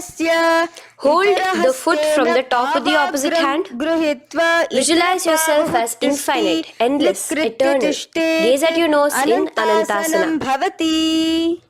Just now, in the same position, roll onto your elbow of the hand holding the foot. Gaze at your nose, feeling in complete control like Swamiji in Ankushasana. Slowly remove the leg from behind your neck. Take a moment to stretch, relax. Lay on your back. Bring your knees towards your chest. Bring your hands around, encircling the thighs and the calves with your arms. Roll to the left and right in Drishasana, visualizing Swamiji in your inner space. The next asana is Urdhva Paschimottanasana. On the other side, let us repeat it. Raise up to a sitting position and bring the other foot behind your neck. Lean forward and down, clasping your foot. Repeating Anantasana on the other side, lay on your back, bring the opposite hand to the foot, gaze at your nose, and continuing to gaze at your nose, roll onto the elbow as we repeat Ankushasana on the other side. Now, you can release your foot and try to remain in the same position without removing the leg from behind your neck as you bring the other leg too to cross behind your neck with both your legs behind your head. Laying on your back, bring both your hands to clasp behind your back. Gaze to your nose, visualizing Swamiji in your inner space in Yoga Nidrasana. As we enter into Atma Ramasana, in the same position you can uncross your hands from behind your back. Bring it up, continuing to keep it underneath the legs. Just clasp it behind your neck. So you can bring your legs out from behind your neck. Just let your hands interlace behind your neck, gazing to your nose, visualizing the Atma Rama, Bhagavan Mahavishnu within you as your soul blessing you, as you gaze at your nose in Atma Ramasana. Now, you can release your hands and legs. Continue to lay on your back as we enter into Kochikasana. Bring your knees to your chest with the soles facing upwards. Extend your arms sideways as you gaze towards your third eye, visualizing Swamiji in your inner space. Now, from Kochikasana, keep your arms reached out to the sides at shoulder level. As we enter into Jatara Parivritti 1, keep one knee bent, twist it and bring it to the ground on the opposite side with the other leg extended straight. In Jatara Parivritti 2, keep both the knees bent to one side. And in Jatara Parivritti 3, keep both the legs straight to one side. Throughout this, keep your head looking in the opposite direction. And let us repeat this on the other side. You can bring your knees back to your chest. Let your legs out, go to the other side and do Jatara Parivritti 1, 2 and 3. The next asana is Dvipada Pitham. So now from Jatara Parivritti you can bring your feet down, lay on your back with your knees pointed upwards, feet flat on the ground. Extend your hands holding your ankles. And lift your hips up. Engage the Jalandhara Bandha automatically as you raise your hips up, gaze at your nose, visualizing yourself as a bridge in Dvipadapitham. Now in Paryankasana, so you can lay back onto the ground and place your feet flat. Bring your arms over your head, placing the hands flat near your shoulders with the fingers pointing towards the feet. Lift your entire body up and off the ground in Paryankasana as you visualize yourself as sturdy as stone furniture. Lay back down slowly as you bring your hands out. Keep your knees to your chest here and your hands on the shoulders as we enter into Svottanasana. Visualize you're laying on your back as a playful dog. Move your hips in the circular motion. Do the Sahaja Kumbhaka. Now let us enter into Viparita Karani. First, bringing your arms out from behind your shoulders. Let your arms be extended by the side of your body. Use the strength of your arms, palms flat on the ground, to push your body, your upper body, your lower body off the mat. And keep your legs straight above you, extended. Move your legs around and around in Viparita Karani. Automatically the Jalandhara Bandha is engaged. Breathing during the Jalandhara Bandha is the Murcha Kumbhaka. Visualize Swamiji in your inner space. The next is Viparita Karani 2. In the same position, just stop the rotational movement of your legs. Visualize Swamiji in your inner space. Now, as we enter into Langalasana, just let your feet from the top rest onto the ground above your head. Interlace your fingers in the Parashu Mudra behind your body. Visualize yourself as a plow in Langalasana, continuing to engage the Jalandhara Bandha. भूमिं कर्षयेत् लङ्घलासनं भवति. Now, in Shaita Paschimottanasana, bring your hands out from behind your body and hold on to the toes above your head. Keep your legs and hands completely straight. Visualize Paramashiva as Shaita Paschimottanasana is one of the 84 different asanas directly revealed by Paramashiva himself. Continue to do the Murcha Kumbhaka, inhaling and exhaling with the Jalandhara Bandha. Clasping your toes now, spread your feet wide apart from each other in Supta Konasana. Visualize Swamiji in your inner space. Bring your feet back together as we enter into Chakrasana. Clasp your ankles, keeping your legs and hands completely straight above your head. Visualize yourself as a chakra, a wheel in Chakorasana. Now slowly rest your back onto the ground. Keep your legs raised up in Supta Prasarita Padangushtasana. Clasp the respective toes in the Prana Mudra with your index and middle fingers and spread your legs out wide apart from each other. Visualizing Swamiji in your inner space, restart the Ujjayi Kumbhaka where you're inhaling and exhaling, making the sound of an ocean. Bring your feet together in Supta Padangushtasana in the same position, continuing to visualize Swamiji in your inner space.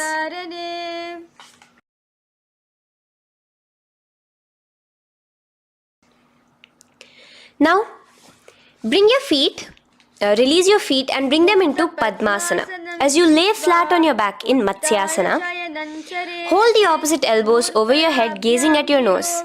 Visualize Matsya Avatara, the fish form of Bhagavan Mahavishnu. Now in the same position, put one hand over the other, extended straight above your head.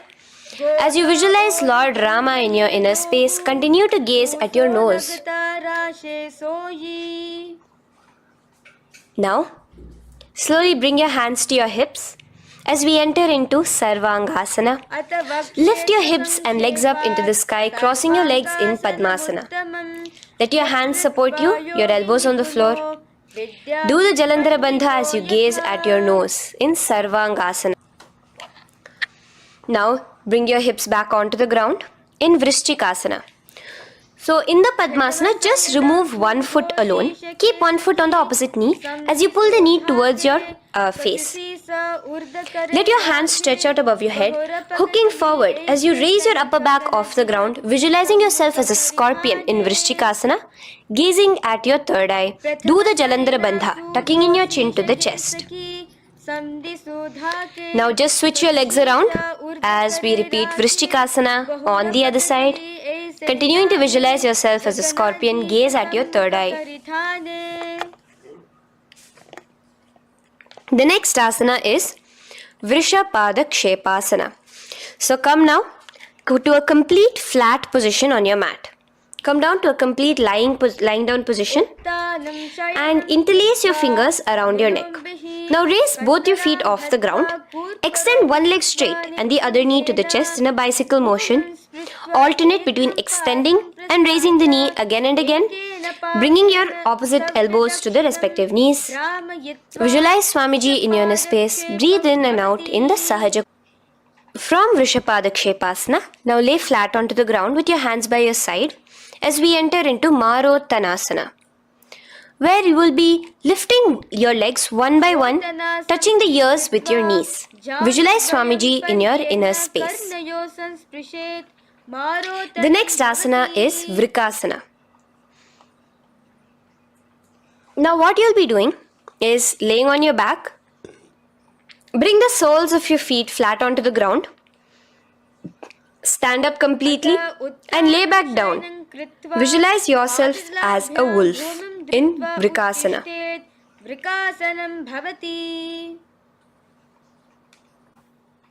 Now come back to a seated position as we enter into Luthasana, where you are going to be quickly throwing your legs above your head as you roll over completely, finishing in a prone position. Do this a couple of times. Come forward, roll over. Come forward and roll over again. Visualize Swamiji, the Supreme Pontiff of Hinduism, in your inner space. Now, take a moment to relax. Lay on your belly with your toes extended in Sarathasana. Keep your hands onto the ground by your shoulders. Now here, contract your lips and make a sound like a flute, whistling while inhaling. Visualize yourself as a ratha, as a chariot carrying warriors into battle for dharma on your back. Now from Sarathasana, let us enter into Dehalyullanghanasana. So place your palms on the ground and bring yourself to a plank position. Jump your leg forward and back between your arms, visualizing Swamiji in your inner space. Jump forward now. When your legs are between your hands, stand tall. Holding your toes with your hands, walk back and forth. Visualize yourself as a wise 60-year-old elephant in Jatyasana. Now come to a standing position.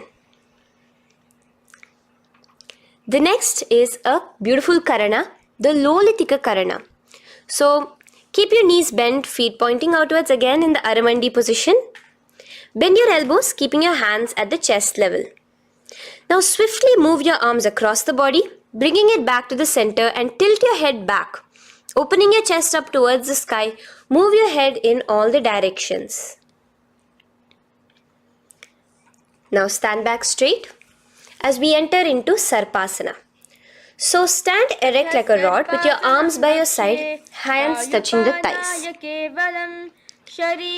Visualize Devi, Kundalini, raising up and curling upwards around your body in Sarpasana. The next asana is Ushtra Sadanasana. Lean forward and down, standing on top of your palms. Begin to move and walk like a camel, visualizing yourself as a camel. In the same position, continuing to walk around, switch your visualization to visualizing yourself as a horse as you start to walk around like a horse in Ashvasana. Now raise up tall as we enter into Kapota Nitakasana. Interlace your fingers behind the back, pulling them down towards your calves. Open up your chest. Keep your hands in the Parashamudra. Visualize yourself as a soaring bird diving down in Kapota Nitakasana. Now, Stand tall as we enter into another karana here, the Tala Pushpaputam karana. Bring yourself to the Aramandi with your hands in the Namaskara mudra. Simultaneously now, open up your palms while raising one heel off the ground, slightly lowering the waist and shoulder of the heel you have raised. Visualize you're offering a bouquet of flowers to Paramashiva as you come back to a standing position, and repeat this on the other side. Let's do this a few times, offering flowers to Paramashiva. Now, come to a standing position. Stand straight and bring your hands together in the Namaskara mudra. Slightly lean forward. Visualize yourself as a rhinoceros. Your hand is the horn as you gaze at your nose in Khadgasana. The next asana is Utthanotthanam. So come to a standing position and sit down all the way as low as you can to the ground and stand up. Do this again. Sit down, stand up, and again. Sit down, stand up.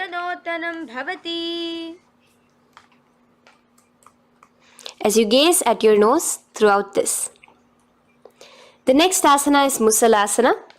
Now come back to a standing position. Raise your hands above your head. Tall as you jump up and down repeatedly. Visualize yourself as a mace. Jump here in Musalasana. The next asana is Uchirshaka. So come back to a standing position. Pull the sole of one foot towards your belly. Now with the other leg, sit down and stand up. Release the leg. Pick the other leg up, pull it towards your belly, sit down and stand up in Uchirshaka as you visualize Swamiji in your inner space gazing at your nose.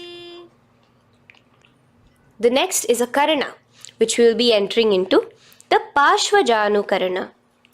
So again, bringing yourself to the Aramandi position, bend and lift one knee towards your chest, pointing the toes downwards. Keep your arm around the knee, holding it with the hand in a fist. Let the other hand hang down on the thigh, wrist twisted, fingers pointing inwards. This is the Parshvajanu Karana. Now slowly release as we enter into Tandavasana. Stretch one leg out straight in front of you as you alternate between sitting and standing. Visualize yourself fiercely dancing as Paramashiva. Raise the foot to the inner thigh of the opposite side. As we enter into Brahmanasana, let your hand be resting by the sides. Keep your standing leg erect like a rod. Visualize yourself being blessed by Lord Brahma. Now, you can bring the left foot around the right knee and rotate it, tucking the left toes on the other side of the right calf. Simultaneously cross your left arm below the right, bring your palms together in the Namaskara Mudra. Visualize yourself as Lord Garuda in Garudasana 3. Now slowly uncross your legs and hands as we enter into Ekapadasana, coming to a standing position. On the right leg, bring your left foot to the opposite thigh with your hands relaxed by the knees. Now take a hold of the raised foot with your hand in the Prana Mudra. Stretch your leg out wide, out to the side and rotate your body quickly on the standing leg. Visualize yourself as the North Pole Star in Dhruvasana. From here now, in the foot which is in your hand, just slowly, once you finish the rotating movement, in Trivikramasana, bring it up towards the back of your neck. Stand as tall as you can and alternate between sitting and standing. Visualize Bhagavan Mahavishnu in your inner space. Now you can take the leg out from behind your neck and stand straight. As we repeat the Parshvajanu Karana on the other side, bring your knee up to your chest, clasp your knee in a fist while the other hand comes to the opposite thigh. Hold there for a second and stretch your leg out. In Tandavasana, sit and stand. Visualize yourself fiercely dancing as Paramashiva. Bring the foot to the inner thigh, standing straight like a rod. Get your hands by your sides. Visualize yourself being blessed by Lord Brahma. In Brahmanasana on the other side. Move into Garudasana 3 on the other side as you rotate your leg over, your hand under. Visualize yourself as Lord Garuda. And uncross yourself as we move into Ekapadasana on the other side. Bring your foot to the inner thigh, to the root of the thigh, and stand straight. Clasp your toes, stretch it out as we go into Dhruvasana on the other side. Visualize yourself as a pole star rotating quickly. Come back to a standing position and bring your foot behind your neck. In Trivikramasana, sit and stand. Visualize Vishnu, Bhagavan Mahavishnu in your inner space. Now, stand tall as we do the Samanakha Karana. Stand with your feet close together, toes slightly pointed outwards. Keep both the hands to the side of the body. Take a moment to breathe in and breathe out and relax. Now, slowly relax and from the standing position, slowly bend forward, bringing both your hands underneath your knees. Now, once you have squatted down fully, interlace the fingers together in the Parashamudra. Bring that interlaced fingers in front of your navel. In Gorakanjali Asana, visualize the great sage Goraknatha, the founder of the Natha Yoga Hindu Sampradaya. As you do the Jiva Chala Kumbhaka, engage the Moola Bandha. The next asana is Kanchyasana. So now just slowly unwind your hands from each other, from your navel, and now bring your hands from the opposite side inwards underneath your calves and wrap your hands around your back. Hold them together in the Parashamudra. Keep your body, your upper body upright, visualizing the Supreme Pontiff of Hinduism in your inner space. The next is Bhairu Asana. So slowly unclench your hands and bring them out from underneath your legs. Keep your feet and knees together and in a squatting position, bring your hands behind your back, clasping them together, remaining in the Parashamudra. As you gaze at your navel center, visualize Bhagavan Kala Bhairava, the Lord of Time, in your inner space. The next asana is Varahasana. Now to gain your balance, you can lightly spread your legs apart and bring your hands to the back of behind you in the Anjali Mudra, palms together.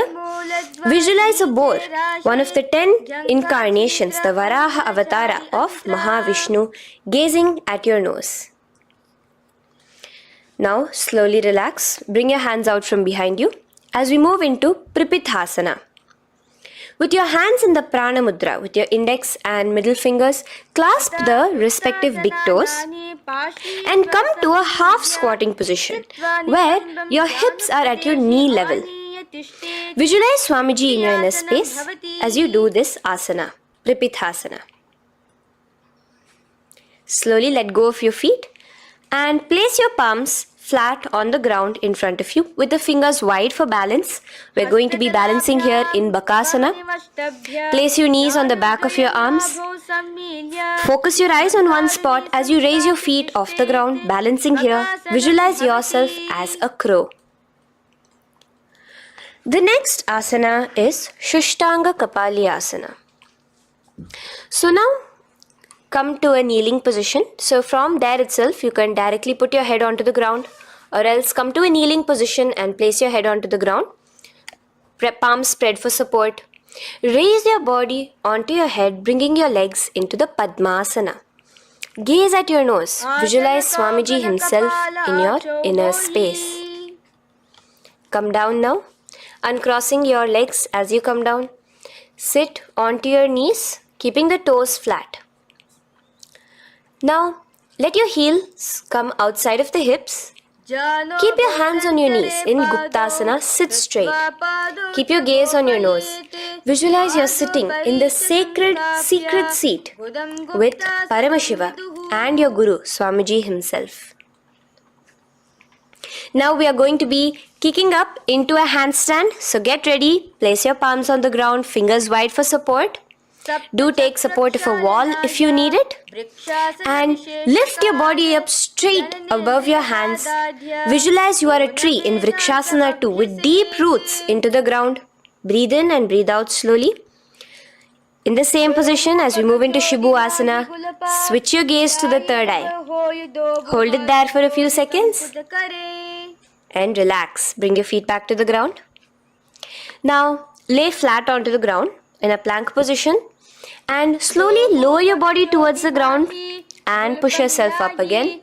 In Matsyasana 2, go down and come up, visualizing yourself as a fish. The next asana is Sarpasana 2. So here you're going to lay prone, completely flat now. You can lower yourself to the ground. Bring your hands to the hips. Extend your legs together and point your toes backwards. Lift your chest up and move left to right. You're moving like a snake while visualizing yourself as a snake in Sarpasana 2. Relax slowly, bringing your chest back to the ground. Now, keep your feet together, pointing backwards. As you bring your elbows onto the ground, rest your upper body on your elbows. Bring your hands together in the Padma Mudra with your little fingers and thumbs together and rest your chin on your hands. Niralambanasana, where feeling yourself completely supported, knowing that Swamiji is there in your life. Now, slowly relax, place your palms on the ground beside your chest and push yourself up, your hands straight up completely. As you bend your knees, bringing your feet to touch the top of your head. Lean your neck back, touching your head with your tip of your toes. See yourself, visualize yourself as an umbrella, protecting your Guru from the sun's rays in Chhatrasana. Slowly relax, you can bring your feet down. As we move into Vajrasana, just push your body back and sit on top of your knees with the heels flat on the ground. Now stretch your arms in front of you with the palms facing downwards. Place your forehead on the mat. Visualize you are the weapon of Indra, the Vajra, symbolizing indestructibility as you gaze at your nose. As we enter into Meshasana, raise yourself into the same Gajasana position on your hands and legs with your hips pointed upwards and alternate striking the ground with the opposite hands. Experience yourself, visualize yourself as a powerful ram as you alternate striking the ground in Meshasana. Now stop striking the ground, bring your palms down again. As we move into Ajasana, kick your legs off the ground and lower your forehead to the mat. Let's do it again. Kick your legs off the mat. Lower your forehead to the ground. You are unborn, existing for all of eternity in Ajasana. Now, come to a seated position as we move into Dhanantara Asana. Sit on your heel with your legs together. Pull your toes underneath you. As you bring your hands top of the knees, gaze at your nose, visualize Swamiji in your inner space. Here, do the Ujjayi Pranayama, inhaling and exhaling like an ocean, Dhanantara Asana.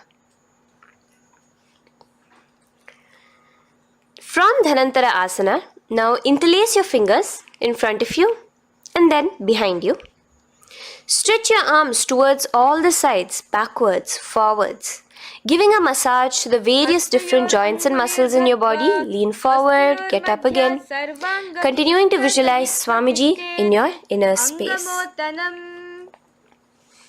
Relax your hands and now take your respective heels and point them outwards, outside the side of your hips. Keep your hands on your knees with your thighs and knees resting on the ground, spine straight. Visualize yourself as Lord Garuda in Garudasana 4. You have Mahavishnu and Mahalakshmi on your back as you are flying. The next asana is Ananda Mandirasana. Now you can continue to remain in the same position. You can bring your feet pointing inwards. Use your hands to clasp underneath your ankle. Make sure your knees are spread out wide. Gaze at the third eye. Visualize residing in the blissful space of a temple. You are in a temple in Ananda Mandirasana. Now, as we move into Mandukasana, keep your knees wide and sit on top of your ankles. Your hands underneath your knees. Gaze to your nose. Visualize yourself as a frog. Suck in your stomach in the Uddiyana Bandha. And remember to do the Manduki Mudra, your tongue, your frog-like tongue, catching the nectar dripping from the Sahasrara Chakra in Mandukasana 2. Now, as we move into Narasimhasana, tuck your toes in and sit on top of the heels. Place your palms on the ground, spread your fingers wide and spread your knees apart onto the ground too. Gaze towards your nose, stick out your tongue and exhale forcefully, visualizing the Narasimha Avatara, the form of Mahavishnu as a half lion and half man. Now just raise up, bring your hands off the ground. Here we'll be doing a new pranayama, which is the Bhishraka pranayama, as we enter into Bhishrakasana. So continue to keep your knees and feet on the floor. As you bring your hand up to your face, make a hollow of your palms and place it over the mouth. Keep your thumbs under your teeth and close your lips. Gaze to your nose. Inhale through your left nostril, exhaling through the mouth. Gaze at your nose again. Visualize yourself as Devi, presiding over any and all minuscule fears you may have within you. Now moving back into the Ujjayi Pranayama, let us do Makadasana. So you can take your hands off your face and slowly remaining in the same position, bring it to your armpits. Bring your fingers to your armpits. Imitate as if a monkey is scratching. As you gaze to your third eye, visualize yourself as a playful monkey in Makadasana. From Makadasana, let's move into Vajra Sangharasana. So you can slowly lift your knees off the ground, just balancing on your toes, sitting on the heels. Bring your hands behind your back and clasp the opposite elbows. Gaze to your nose, embody a diamond. Visualize yourself as a diamond-like strength for yourself and your Sangha. The next asana is Khanjanasana. So now you can uncross your hands, rest on top of the heels with your knees on the ground. Keep the toes down, ankles crossed behind. Place your palms on the mat to your side. Suck your stomach in the Uddiyana Bandha as you gaze at your nose in Khanjanasana. Now, you can uncross your ankles and just sit with your toes flat. Keep your knees wide on the floor. Rest your hands on the knees. Just relax the Uddiyana Bandha, just sucking in your perineum in the Mula Bandha. Gaze at your nose, visualize yourself as a turtle with a stable body and mind to live for hundreds of years.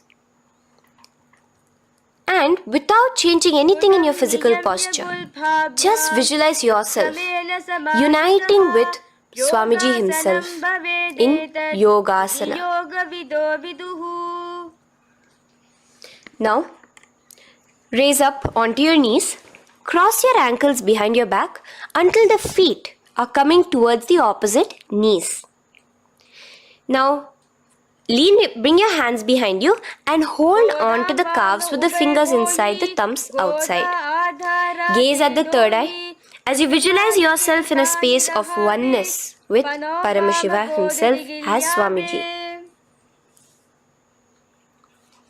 Now you can uncross your ankles, come back to us standing on your knees as we enter into Ushtrasana 2. So now, in a kneeling position, bend backward, hold your ankles with your hands. Keep your arms straight. As you push your hips forward and tilt your head backwards, visualize yourself as a camel in Ushtrasana 2. Slowly, in the same position, lower yourself onto your back. in Jatyasana 2.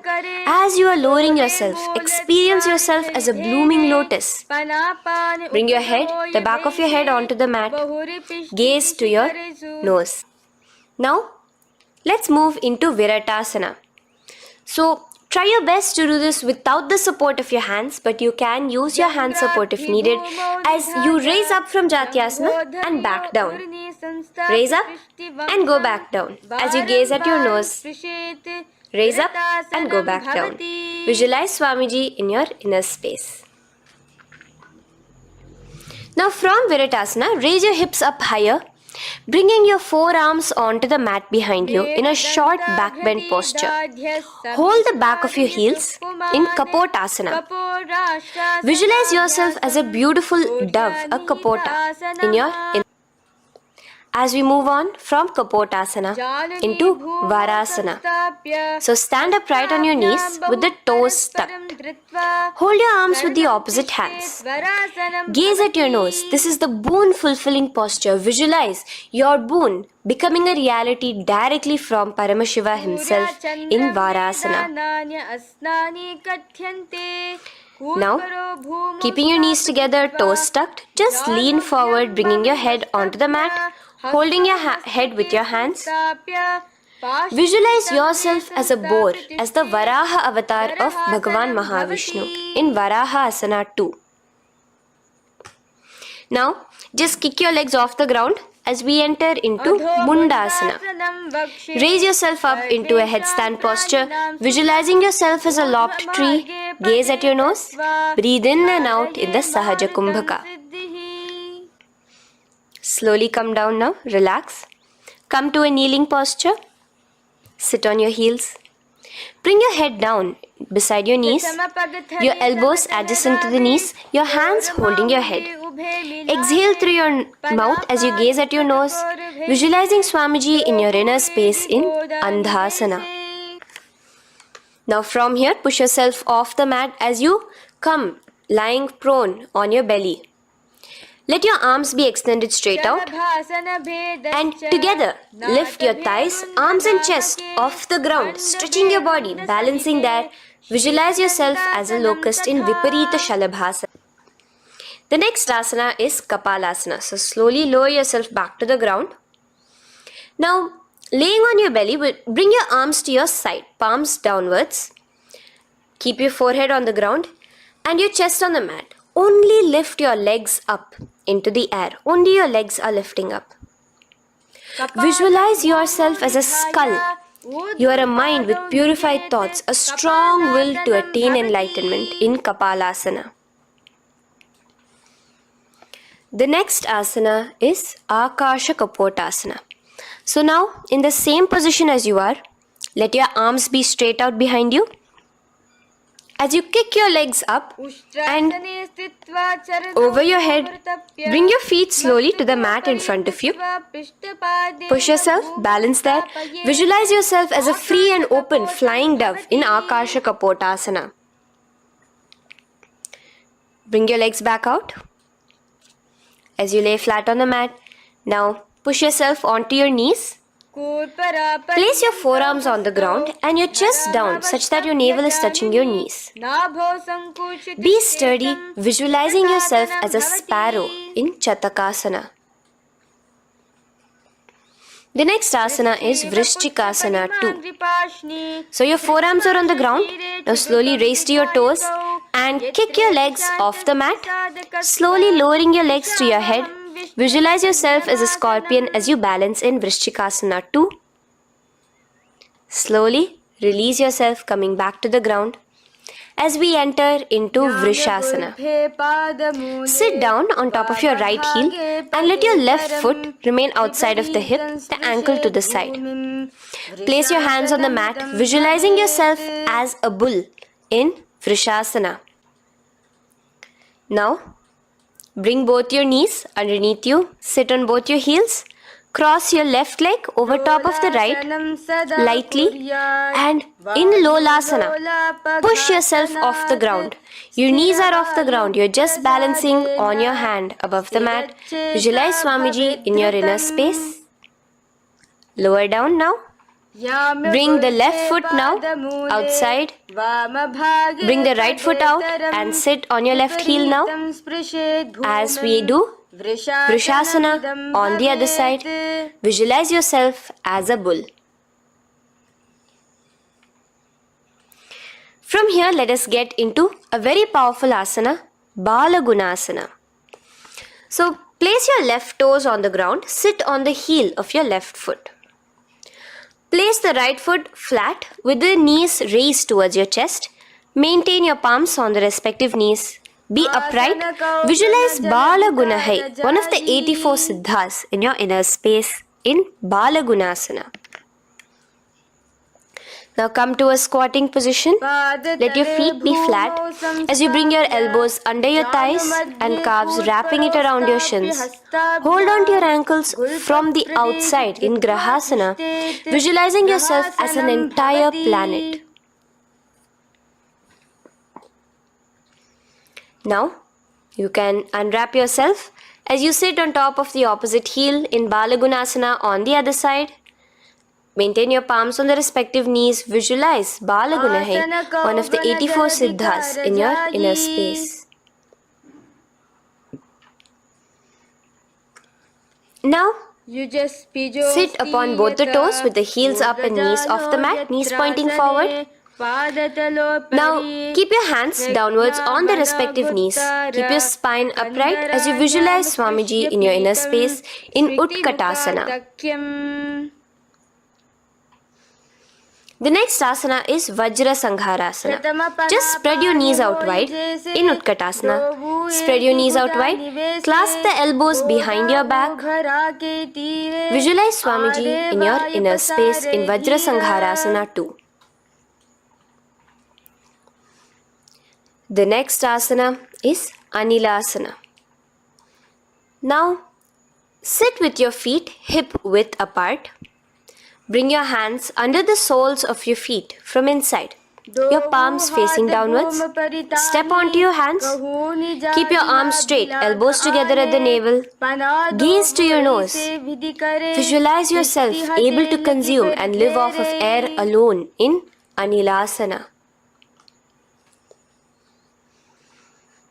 The next is Padukasana. So from Anilasana, you can release your hands. Place the back of your hands on the mat with your fingers facing upwards. With your fingers facing towards your body, palms upwards. Step your feet on top of your hands and wrap your hands around your feet like a shoe. Walk around. Visualize you're wearing padukas, walking across the length and breadth of the world in Padukasana. Now bring your palms onto the ground. Stop moving around as we move into Kukutodana. Kick your feet up into the air and let them fall back down. Let's go up again and come down. Kick up and go down. Visualize yourself as a rooster in Kukutodana.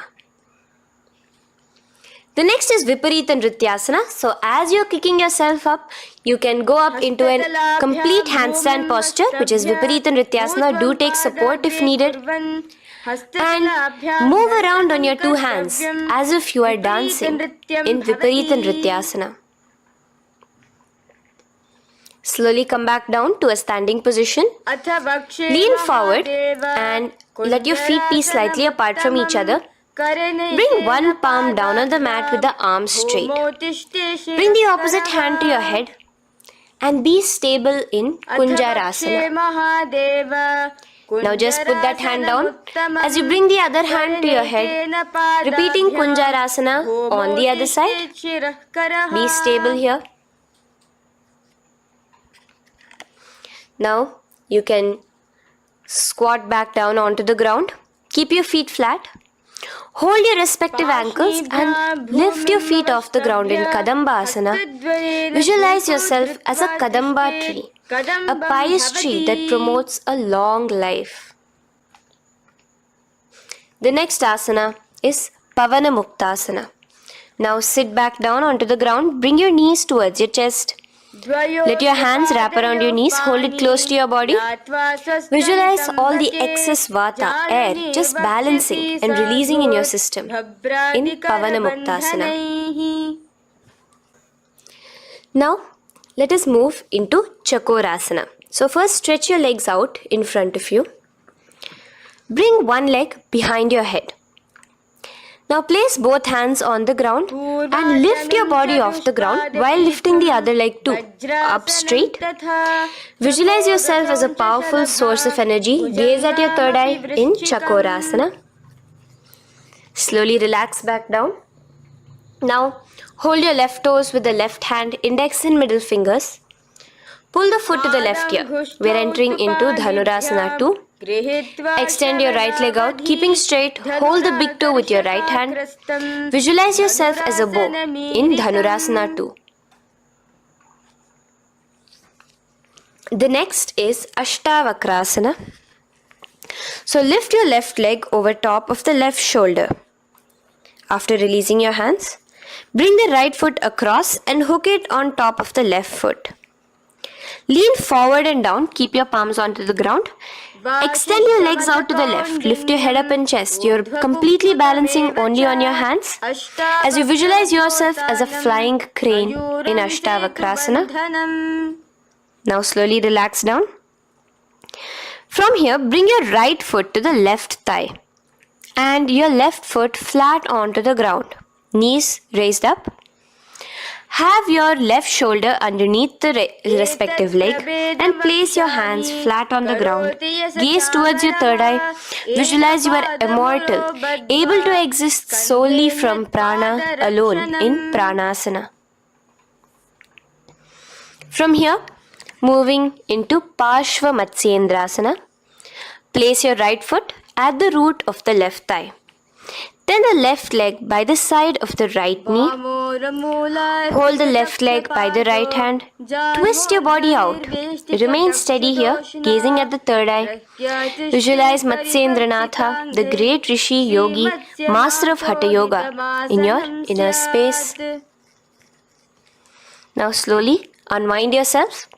As we repeat Chakorasana on the other side, lift the other leg behind your head. Place both your hands on the ground and keep your entire body off the ground straight up. Gaze at your third eye, visualizing yourself as a powerful source of energy. Now relax back onto the ground. Let's repeat Dhanurasana 2 on the other side. Clasp your respective hands with the feet. Pull one foot back, the other foot extended forward, visualizing yourself as a bow. Release your feet as you cross them over each other, over top the shoulder in Ashtavakrasana on the other side. Raise off the ground. Visualize yourself as a flying crane. The next asana, we'll be repeating Pranasana on the other side. Bring the right foot to the left thigh. Bring your hands onto the ground with the knee raised. Gaze at your third eye, visualizing yourself able to live off just prana, just air alone. And relax as we do Parshva Matsyendrasana on the other side. Twist yourself, visualizing Matsyendranatha, gaze towards your third eye. And from there, let us enter into Ardha Paschimottanasana. Keep one leg straight and press your perineum with the other heel. Bring your chest forward and down. Hold your toes and feet and bring your head towards your knees. Here in Ardha Paschimottanasana, visualize Swamiji in your inner space. Now raise up and the foot which was at the inner thigh, now rotate it outside of the hip. Now hold the sole of your other foot and lift your leg up towards your forehead. Try to bring your knee to your forehead as you keep your knee straight. Gaze to the nose in Kraunchasana. Visualize yourself as a crane. Now slowly relax down your leg. Now the leg which is now straight, you can bring it to the inner thigh as you straighten out the other leg. As we repeat, Ardha Paschimottanasana on the other side. Lean forward and down, clasping your foot. Bring your forehead to your knee. Visualize Swamiji in your inner space. Slowly raise up. Place your right ankle outside of the hip now. Hold the sole of the left foot, lifting the leg up towards your forehead. Stretch yourself there. Gaze at the tip of your nose. Visualize yourself as a crane in Kraunchasana on the other side. Now, from here, bring the soles between the thighs and calves. So once you have relaxed yourself, bring your soles between the thighs and calves. Keep your spine straight, palms resting on your knees. Visualize a swastika, embodying peace, well-being, good fortune and prosperity as you gaze at your nose in swastikasana. Now without changing anything about your position, just take your hands alone. Cover the respective heels with your hands in Gorakshasana as you tuck your chin to your chest in Jalandhara Bandha. Gaze at your nose. Visualize the great Rishi Gorakhnatha, the founder of the Natha Yoga Hindu order. Now release the Jalandhara Bandha. Continue to keep the Mula Bandha engaged throughout the whole sequence. As you raise one foot to the opposite thigh, bring your hands to your face in the Shanmukhi Mudra, closing your eyes with your index finger, nose with the middle finger, ears with the thumbs. Gaze at your third eye as you meditate on Swamiji himself, the Supreme Pontiff of Hinduism. Now release the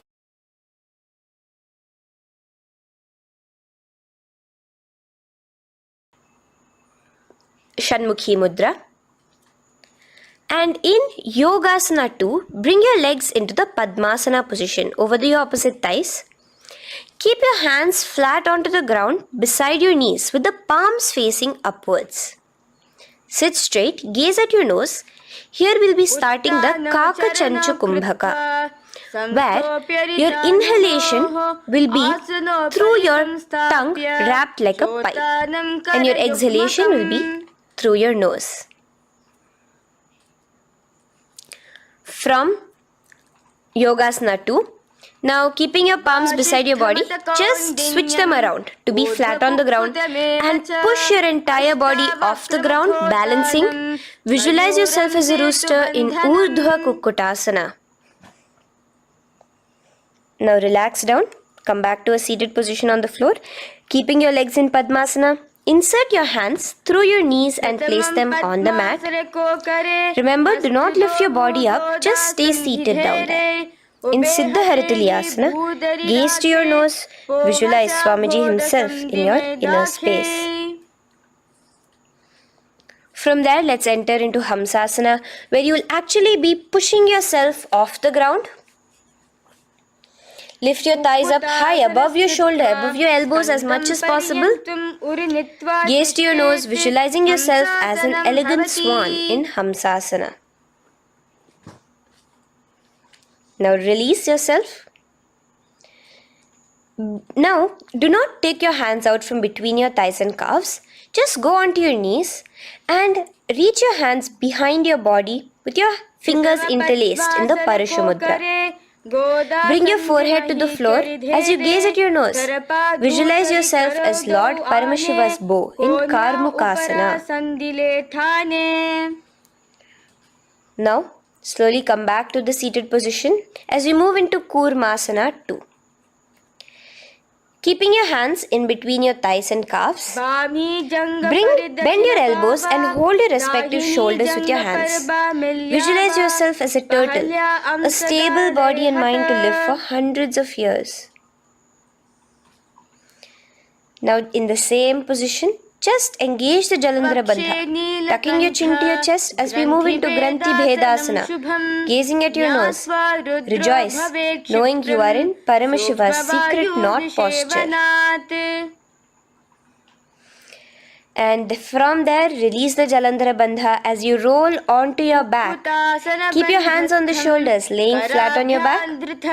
As you visualize yourself as a turtle on its back, playful, gaze at your nose in Uttana Kurmasana. Now rock yourself back to a seated position as we do Pangu Kukkutasana. Now it's the same as your hands between your thighs and the calves, except you will be placing one hand flat on the mat. Hold the wrist with the other hand. Lift your body up and holding only on one hand. Visualize yourself as a rooster in Pangu Kukkutasana. Now release back to the ground. Hold. Let's do Pangu Kukkutasana on the other side. Place the other palm flat and bring the other hand holding the wrist. Push yourself off the ground. Visualize yourself as a rooster. Continue the Kakachanchu Kumbhaka, sucking in your breath through your curled tongue and exhaling through your nose. As you slowly extricate your hands from between your thighs and calves, let's do Girdharasana here. So now, interlace your fingers in the Parashamudra as you place your elbows on the feet, remaining your legs in Padmasana. Lean forward and down, resting your chin on your knuckles. Place your thumbs to your throat in Girdharasana. Visualize Swamiji in your inner space. From there now, sit straight into Padmasana 3. So with your legs in Padmasana, bring one hand over the other near your navel center. Engage all the three bandhas, suck in your stomach, clench your perineum, tuck your chin to your chest and gaze at your nose in Padmasana 3. Slowly now, as we move into Padmasana 4, bring your hands to the respective knees. Release the Jalandhara Bandha and release the Uddiyana Bandha, just engaging the Moola Bandha alone.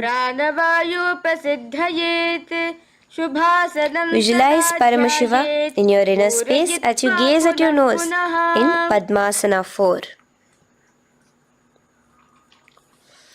Now we'll be entering into Karmukasana 2. So in the Padmasana position, hook your right hand index and middle finger in the Prana Mudra around the toe. Pull it back while your left hand rests on the knee. Now, as you visualize yourself as Paramashiva's bow, just release your right foot, bring your left hand to the left toe, right toe, and let your right hand be on the right knee. Now from here, let's do Karmukasana 3. So you can release your toes, cross your hands behind your back, continue to keep your legs in Padmasana, and with your respective hands, cross behind your back. Hold on to the toes in the Prana Mudra. Engage all the three bandhas, suck in your stomach, clench your perineum, tuck your chin to your chest. Visualize yourself as Paramashiva's bow in Karmukasana 3. Slowly relax the bandhas, just keeping the Moola Bandha. Continue to hold on to your toes. Release the Uddiyana Bandha and the Jalandhara Bandha. Switch your gaze to the third eye. Visualize you are Paramashiva's third eye itself. Anything you come across, you just rejuvenate it, destroy it in Dridhasana. Now, try to keep your hands at the toes. If not, just keep your hands crossed behind you as you lean onto your back in Padmasana, where you are entering into the Nagrasana position. Lay flat onto the back, visualizing yourself as a snake, gaze at your nose in Nagrasana. Do the Sahaja Kumbhaka, simple breathing, inhaling and exhaling.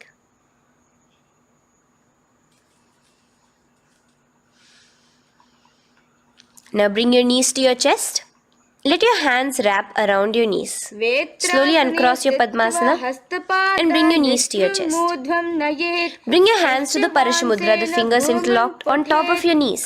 As you pull your chin up to your knees, visualize yourself as a ball in Kandukasana. Now relax. Bring your feet onto the ground. The knees pointed upwards in Urdhva Pavanasana. As you interlace your fingers, bring the interlaced fingers behind your head. Laying down, gaze at your nose in Urdhva Pavanasana. The next asana is Marakata Pithasana. Now, from behind your head, take your hands out and clasp onto your feet. Just step lightly onto your palms. As you push your hips up into the sky, automatically engaging the Jalandhara Bandha. Visualize yourself as a powerful alpha ape in Marakata Pithasana. In the same position now, bring your hands to your hips as we enter into Uttanashiki Pitakasana. Let your weight rest on your elbows as you stretch your legs out straight. Gaze at the nose.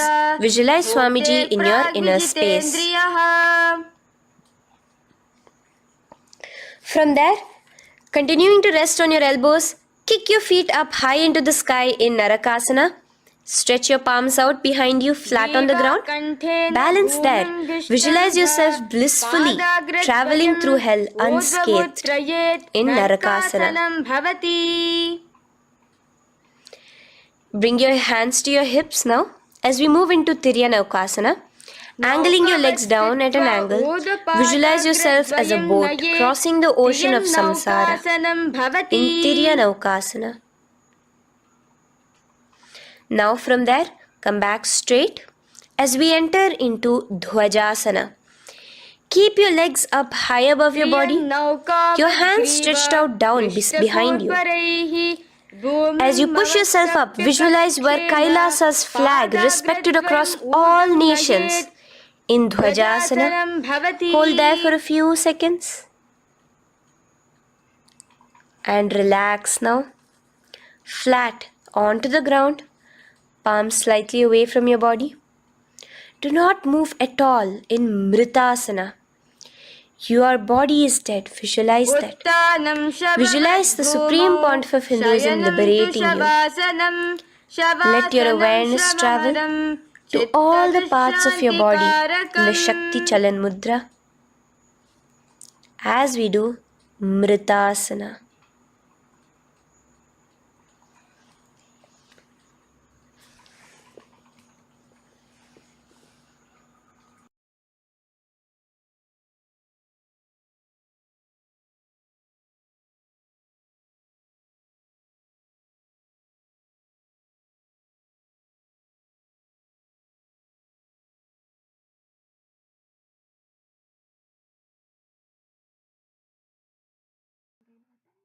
Om Purnamadah Purnamidam Purnat Purnamudachyate Purnasya Purnamadaya Purnamevavashishyate Om Shanti Shanti Shantihi Harihi Om Tat Sat Sarvam Bhagavat Shri Nityananda Paramashiva Padukarpanamastu Om Nityanandam.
नित्यानन्दं परमसुखदं केवलं ज्ञानमूर्तिं द्वन्द्वातीतं गगनसदृशं तत्त्वमस्यादिलक्ष्यम् एकं नित्यं विमलमचलं सर्वदी साक्षिभूतं भावातीतं त्रिगुणरहितं सद्गुरुं तं Namami. Nityananda, we welcome all the participants and all the viewers who's joining us live today for today's Glimpses of Paramashivoham program. As today all the participants, all of you had a very beautiful, all of you just now witnessed the beautiful Nityananda Yoga directly revealed by Swamiji. So I request all the participants to post how was the experience of the Nityananda Yoga for all of you. Like you felt a different breakthrough happen within yourself. Or I request all participants just go ahead and post. How was the experience of the Nityananda Yoga for all of you today? Like you experience a breakthrough in your life. You experience something heaviness from a system just going away. What do you felt within yourself? Request all participants to post. How was the Nityananda Yoga for all of you?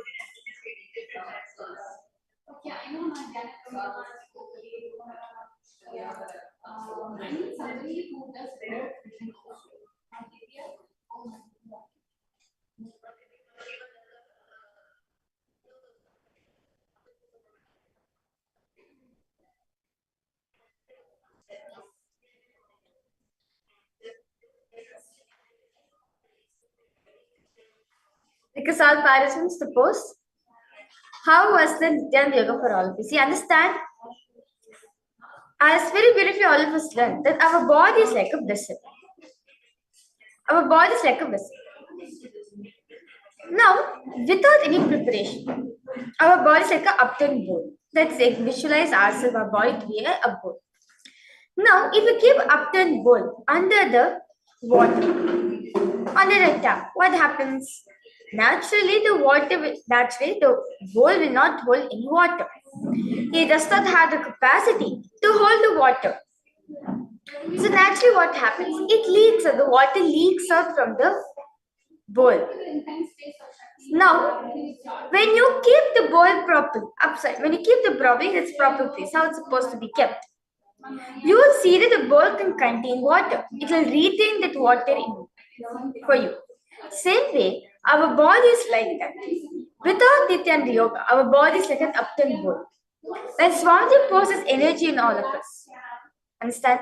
When Swamiji pours the energy, what happens?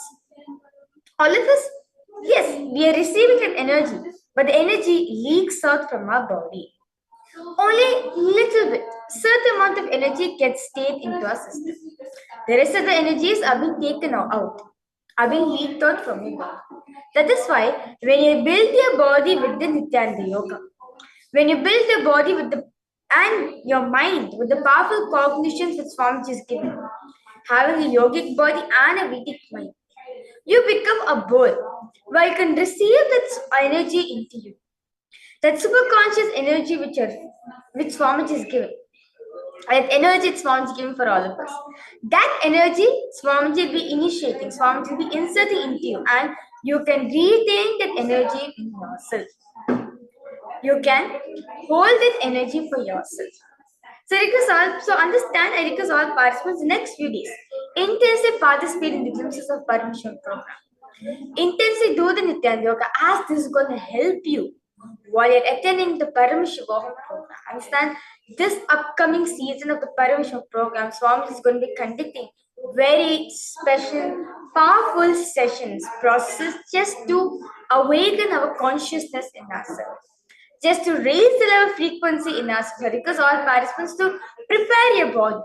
Do the detox process given by Swamiji. Prepare your body with the Nityananda Yoga. As when you prepare your body with Nityananda Yoga, when you sit with a Paramashivoham program, you see Swamiji will just need to pour energy into you. So I request all participants to post how was the experience for all of you. All of you had a very powerful yoga session where all of you did the Dvitiya Vinyaskrama sequences. Not all the powers that we have taken today, we have taken charging your battery We have witnessed how Reiki was moving on this iPhone that was completely switched out and we have So now, because all participants just post how was the experience of the Nitya Yoga. Do not way whether you feel like you had like challenging asanas, that's fine. However, your experience was, please post. Understand, even the challenging asanas is designed by Swamiji. This asanas, understand all the asanas, the way the whole program is been designed. It is directly guided by Swamiji. As each and every single step, Swamiji says that you're not a number for me, you are a being for me. For all of us, Swamiji are a being for them, not a number. No, he's a being. He takes each and every one of us as a being. So it is his responsibility to give you the best of the best from the Hinduism. So you can experience the best of him. So you can understand what is Hinduism. As Swamiji says, Hinduism is the most contributing religion in the world, where we have solution for every single problem. Be it as small as you're experiencing a disease, be as complicated as you're not able to achieve enlightenment. Anything, Hinduism has a solution for it. So that is what Swamiji is going to be giving for all of us. What Swamiji is going to be initiating, invoking the cosmic currency which is there in all of us. The cosmic currency is what? That space of oneness with Swamiji. That space of Nirvikalpa Samadhi with Swamiji. As very beautifully Swamiji said, within the next 3 years, AI is going to take over every single aspect in our life, whether in the field of health, wealth, relationship, in a job opportunities, in any field of life. AI is going to take over you. And we are going to be living in a point where we do not differentiate difference between existential reality and AI, as we feel AI is the existential reality. So to avoid this to happen, to avoid this to happen, Swamiji says it is important. Humanity is in dire need to raise the level of its consciousness. It is important for us to achieve that first person in you. As when you realize yourself as a first person, when you establish that you are consciousness, no matter what happens, you'll only make that as a tool. You only make AI as a tool for you and you enjoy your life. So request all participants to, I encourage all of you to invite your friends and families for this beautiful upcoming season of Paramashivoham program, which is starting less than 48 hours. And request all participants to enrich them, call them, to become a part of this great gift Swamiji is giving for all of us. So with that beautiful understand, we get on why we are preparing ourselves so much just for the Paramashivoham program that's now entered into the power manifestation. So before that, let's now listen to the Shastra Pramana. As soon as so let us now listen to the Shastra Pramana, what Paramashiva has spoken on the source scriptures of Hinduism. What Swamiji says, what Paramashiva says, and how we should be manifesting this power of third eye reading. Where Paramashiva says in the Vijnana Bhiva Tantra, Sutra number 34, Dharana 11. Understand, Dharana is the technique. So the 11th technique Paramashiva is giving, and he's saying, Kapalantar Manonyasa Tishtan Nili Talochanaha Kramena Manasodardhya Lakshaye Lakshamuttamam. The meaning goes, understand, because all participants take keynote on the meaning as we're going to be expanding and understand this meaning detail.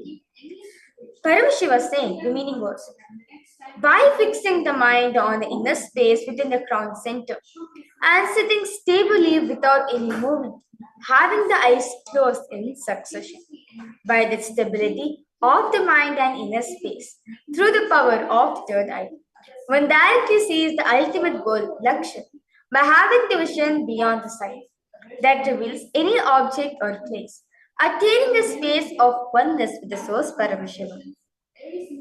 Understand? Paramashiva was saying, the meaning goes, when you fix the mind on the inner space within the constant, means what? We are established in your inner space. Understand? Inner space is the place where Paramashiva is residing. It's the place where Swamiji is residing. It is his residence.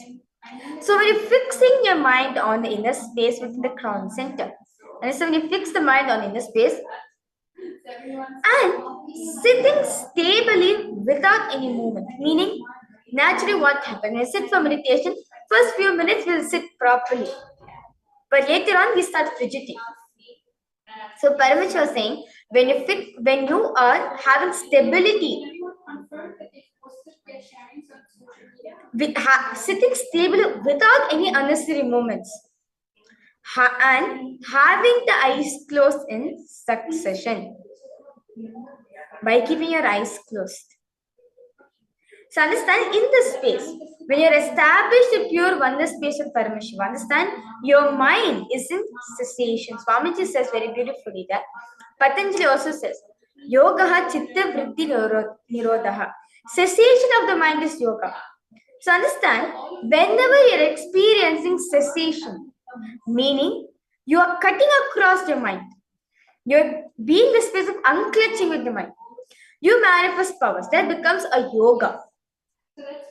So even though all the participants, all of you will experience that state of no mind, going beyond your body and mind, and you're established in oneness space with Swamiji. In that space, you experience something opens up. The third eye opens up. You're able to see anything through the objects, such as you will see the colors, places, objects. You're able to see just through the as this space is nothing but you're establishing the oneness space with Swamiji.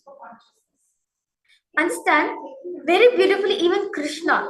Sri Krishna speaks about this power in the 11th chapter of the Bhagavad Gita, chapter 11, verse 8, where Krishna says, Natumam shakyase drashtum anenaiva svachakshusha divyam dadamite chakshuhu pashyame yogameshwaram. The meaning goes, but you cannot see my cosmic form with these physical eyes of yours. Therefore, I grant you the divine third eye vision. Behold my cosmic opulence. So understand, Krishna is saying to us, understand, these are the revelations from Bhagavan Sri Krishna himself directly 5,000 years ago. And Krishna is saying to Arjuna that the two physical eyes which you're having, it is limited. And understand, all the participants, as Swamiji says, Hinduism were far beyond, we are more advanced than modern science itself. And modern science have proven this, that our two physical eyes is actually limited to the visible light range. Our visible range is between 300 nanometers to 700 nanometers. And beyond these numbers, we do not have the ability to see. As our eyes are not trained to see beyond that. So Krishna, understand, these are Krishna's words 5,000 years ago. And he's saying to Arjuna that with the two physical eyes which you're having, does not have the ability to see my cosmic form. As Sri Krishna's cosmic form is beyond the visible range. Understand, Swamiji says one thing. Just because you're not able to see, this mean is not there. Many times, especially like whenever Swamiji manifests something, the way Swamiji manifests to each and every one of us, Swamiji says, it's not that I'm not manifesting, it's just that you're not able to see the manifestation because your eyes are not trained to see that.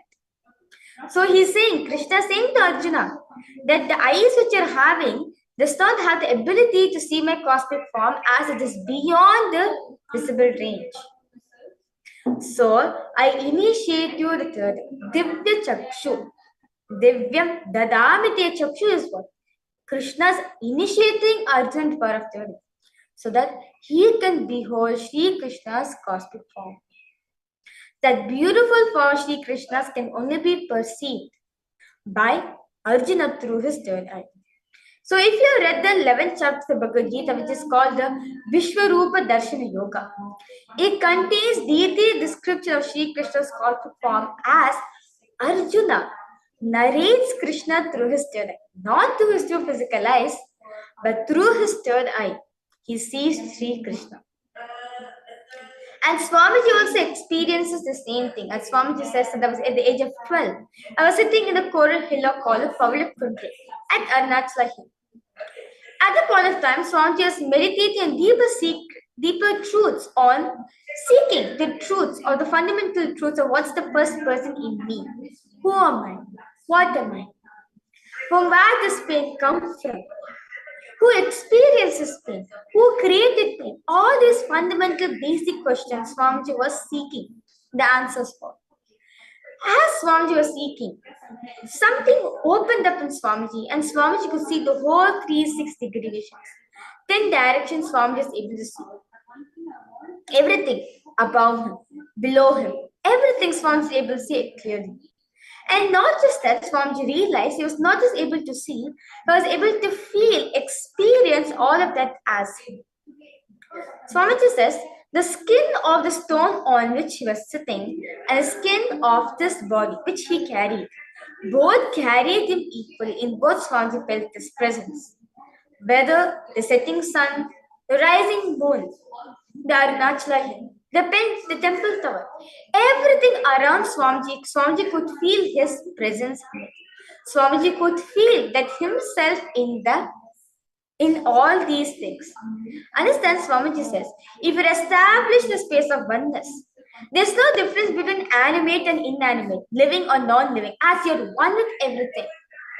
You feel you're one with everything. It can be as simple as a rock or as living as a human being. To every single thing, Swamiji felt his presence as everything was part of him.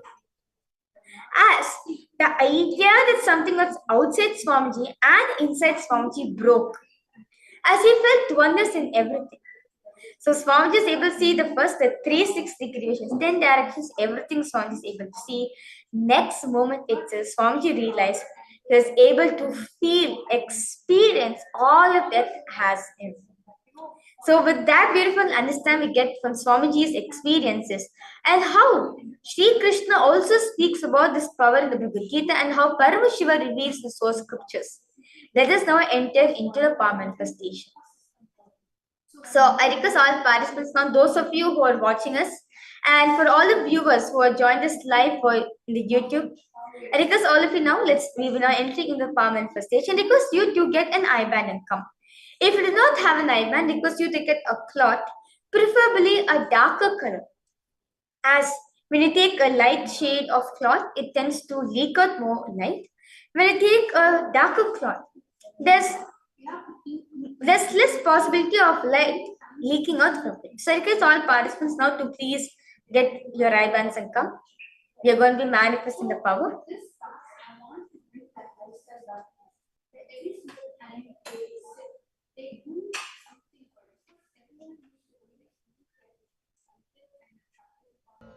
Paramashivoham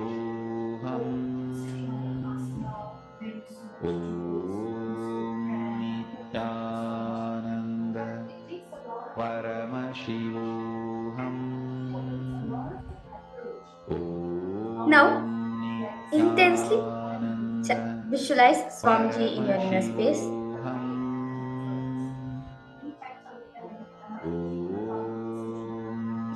Nityananda Paramashivoham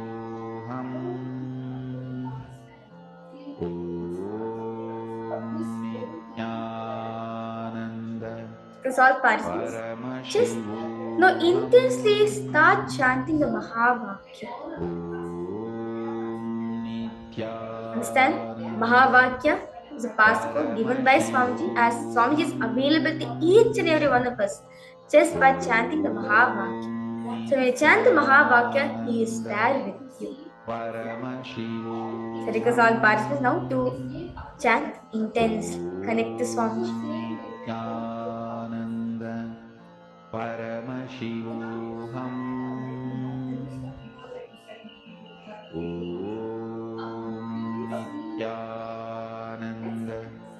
Paramashivoham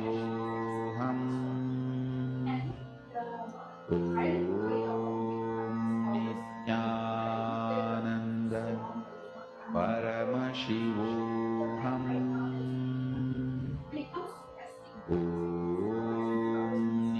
Nityananda Paramashivoham.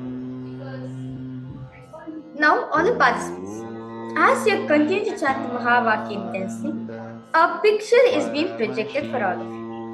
I request all participants now to go ahead, start scanning. Ask Swamiji to reveal to you what's the image which is being projected. What are the colors in it? Just talk to Swamiji. Go on having conversation with Swamiji. Understand? Each time you're manifesting the power, it is your personal time with Swamiji. So you can choose. You're having a personal time with Swamiji now. So decide how you're going to talk to Swamiji. How you're going to converse with him. Talk to him, Swamiji. Acharya is projecting an image. Can you reveal me exactly what's the image? Can you reveal to me the color which is being used? Or what the image is about? Just intensely chant the Mahavakya, converse with Swamiji. As you're conversing, Swamiji will reveal to you in details. Paramashivoham. And then the last one is Om Nityananda Paramashivoham. Om Nityananda Paramashivoham. Om Nityananda Paramashivoham. Om Nityananda Paramashivoham. Om Nityananda Paramashivoham. Om Nityananda Paramashivoham. Om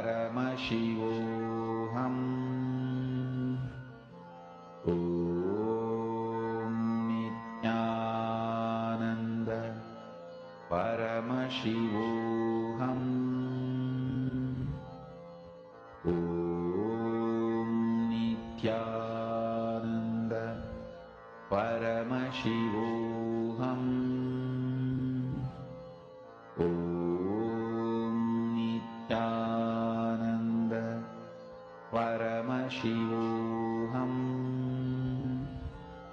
Om Nityananda Paramashivoham. Om Nityananda Paramashivoham. Om Nityananda Paramashivoham. Mahamahavaagya, spiritual lullaby for samadhi, and Suprabhatam, wake up call, wake up song for Paramashiva. This Mahamahavaagya is spiritual lullaby for you to fall into samadhi. Suprabhatam, wake up song for Paramashiva to wake up in you. Just remember this one powerful cognition. This Mahamahavaagya puts me in samadhi. This is spiritual lullaby for samadhi, and Suprabhatam, wake up song for Paramashiva in me, for Paramashiva to manifest. With this one spiritual powerful cognition, chant this Mahamahavaagya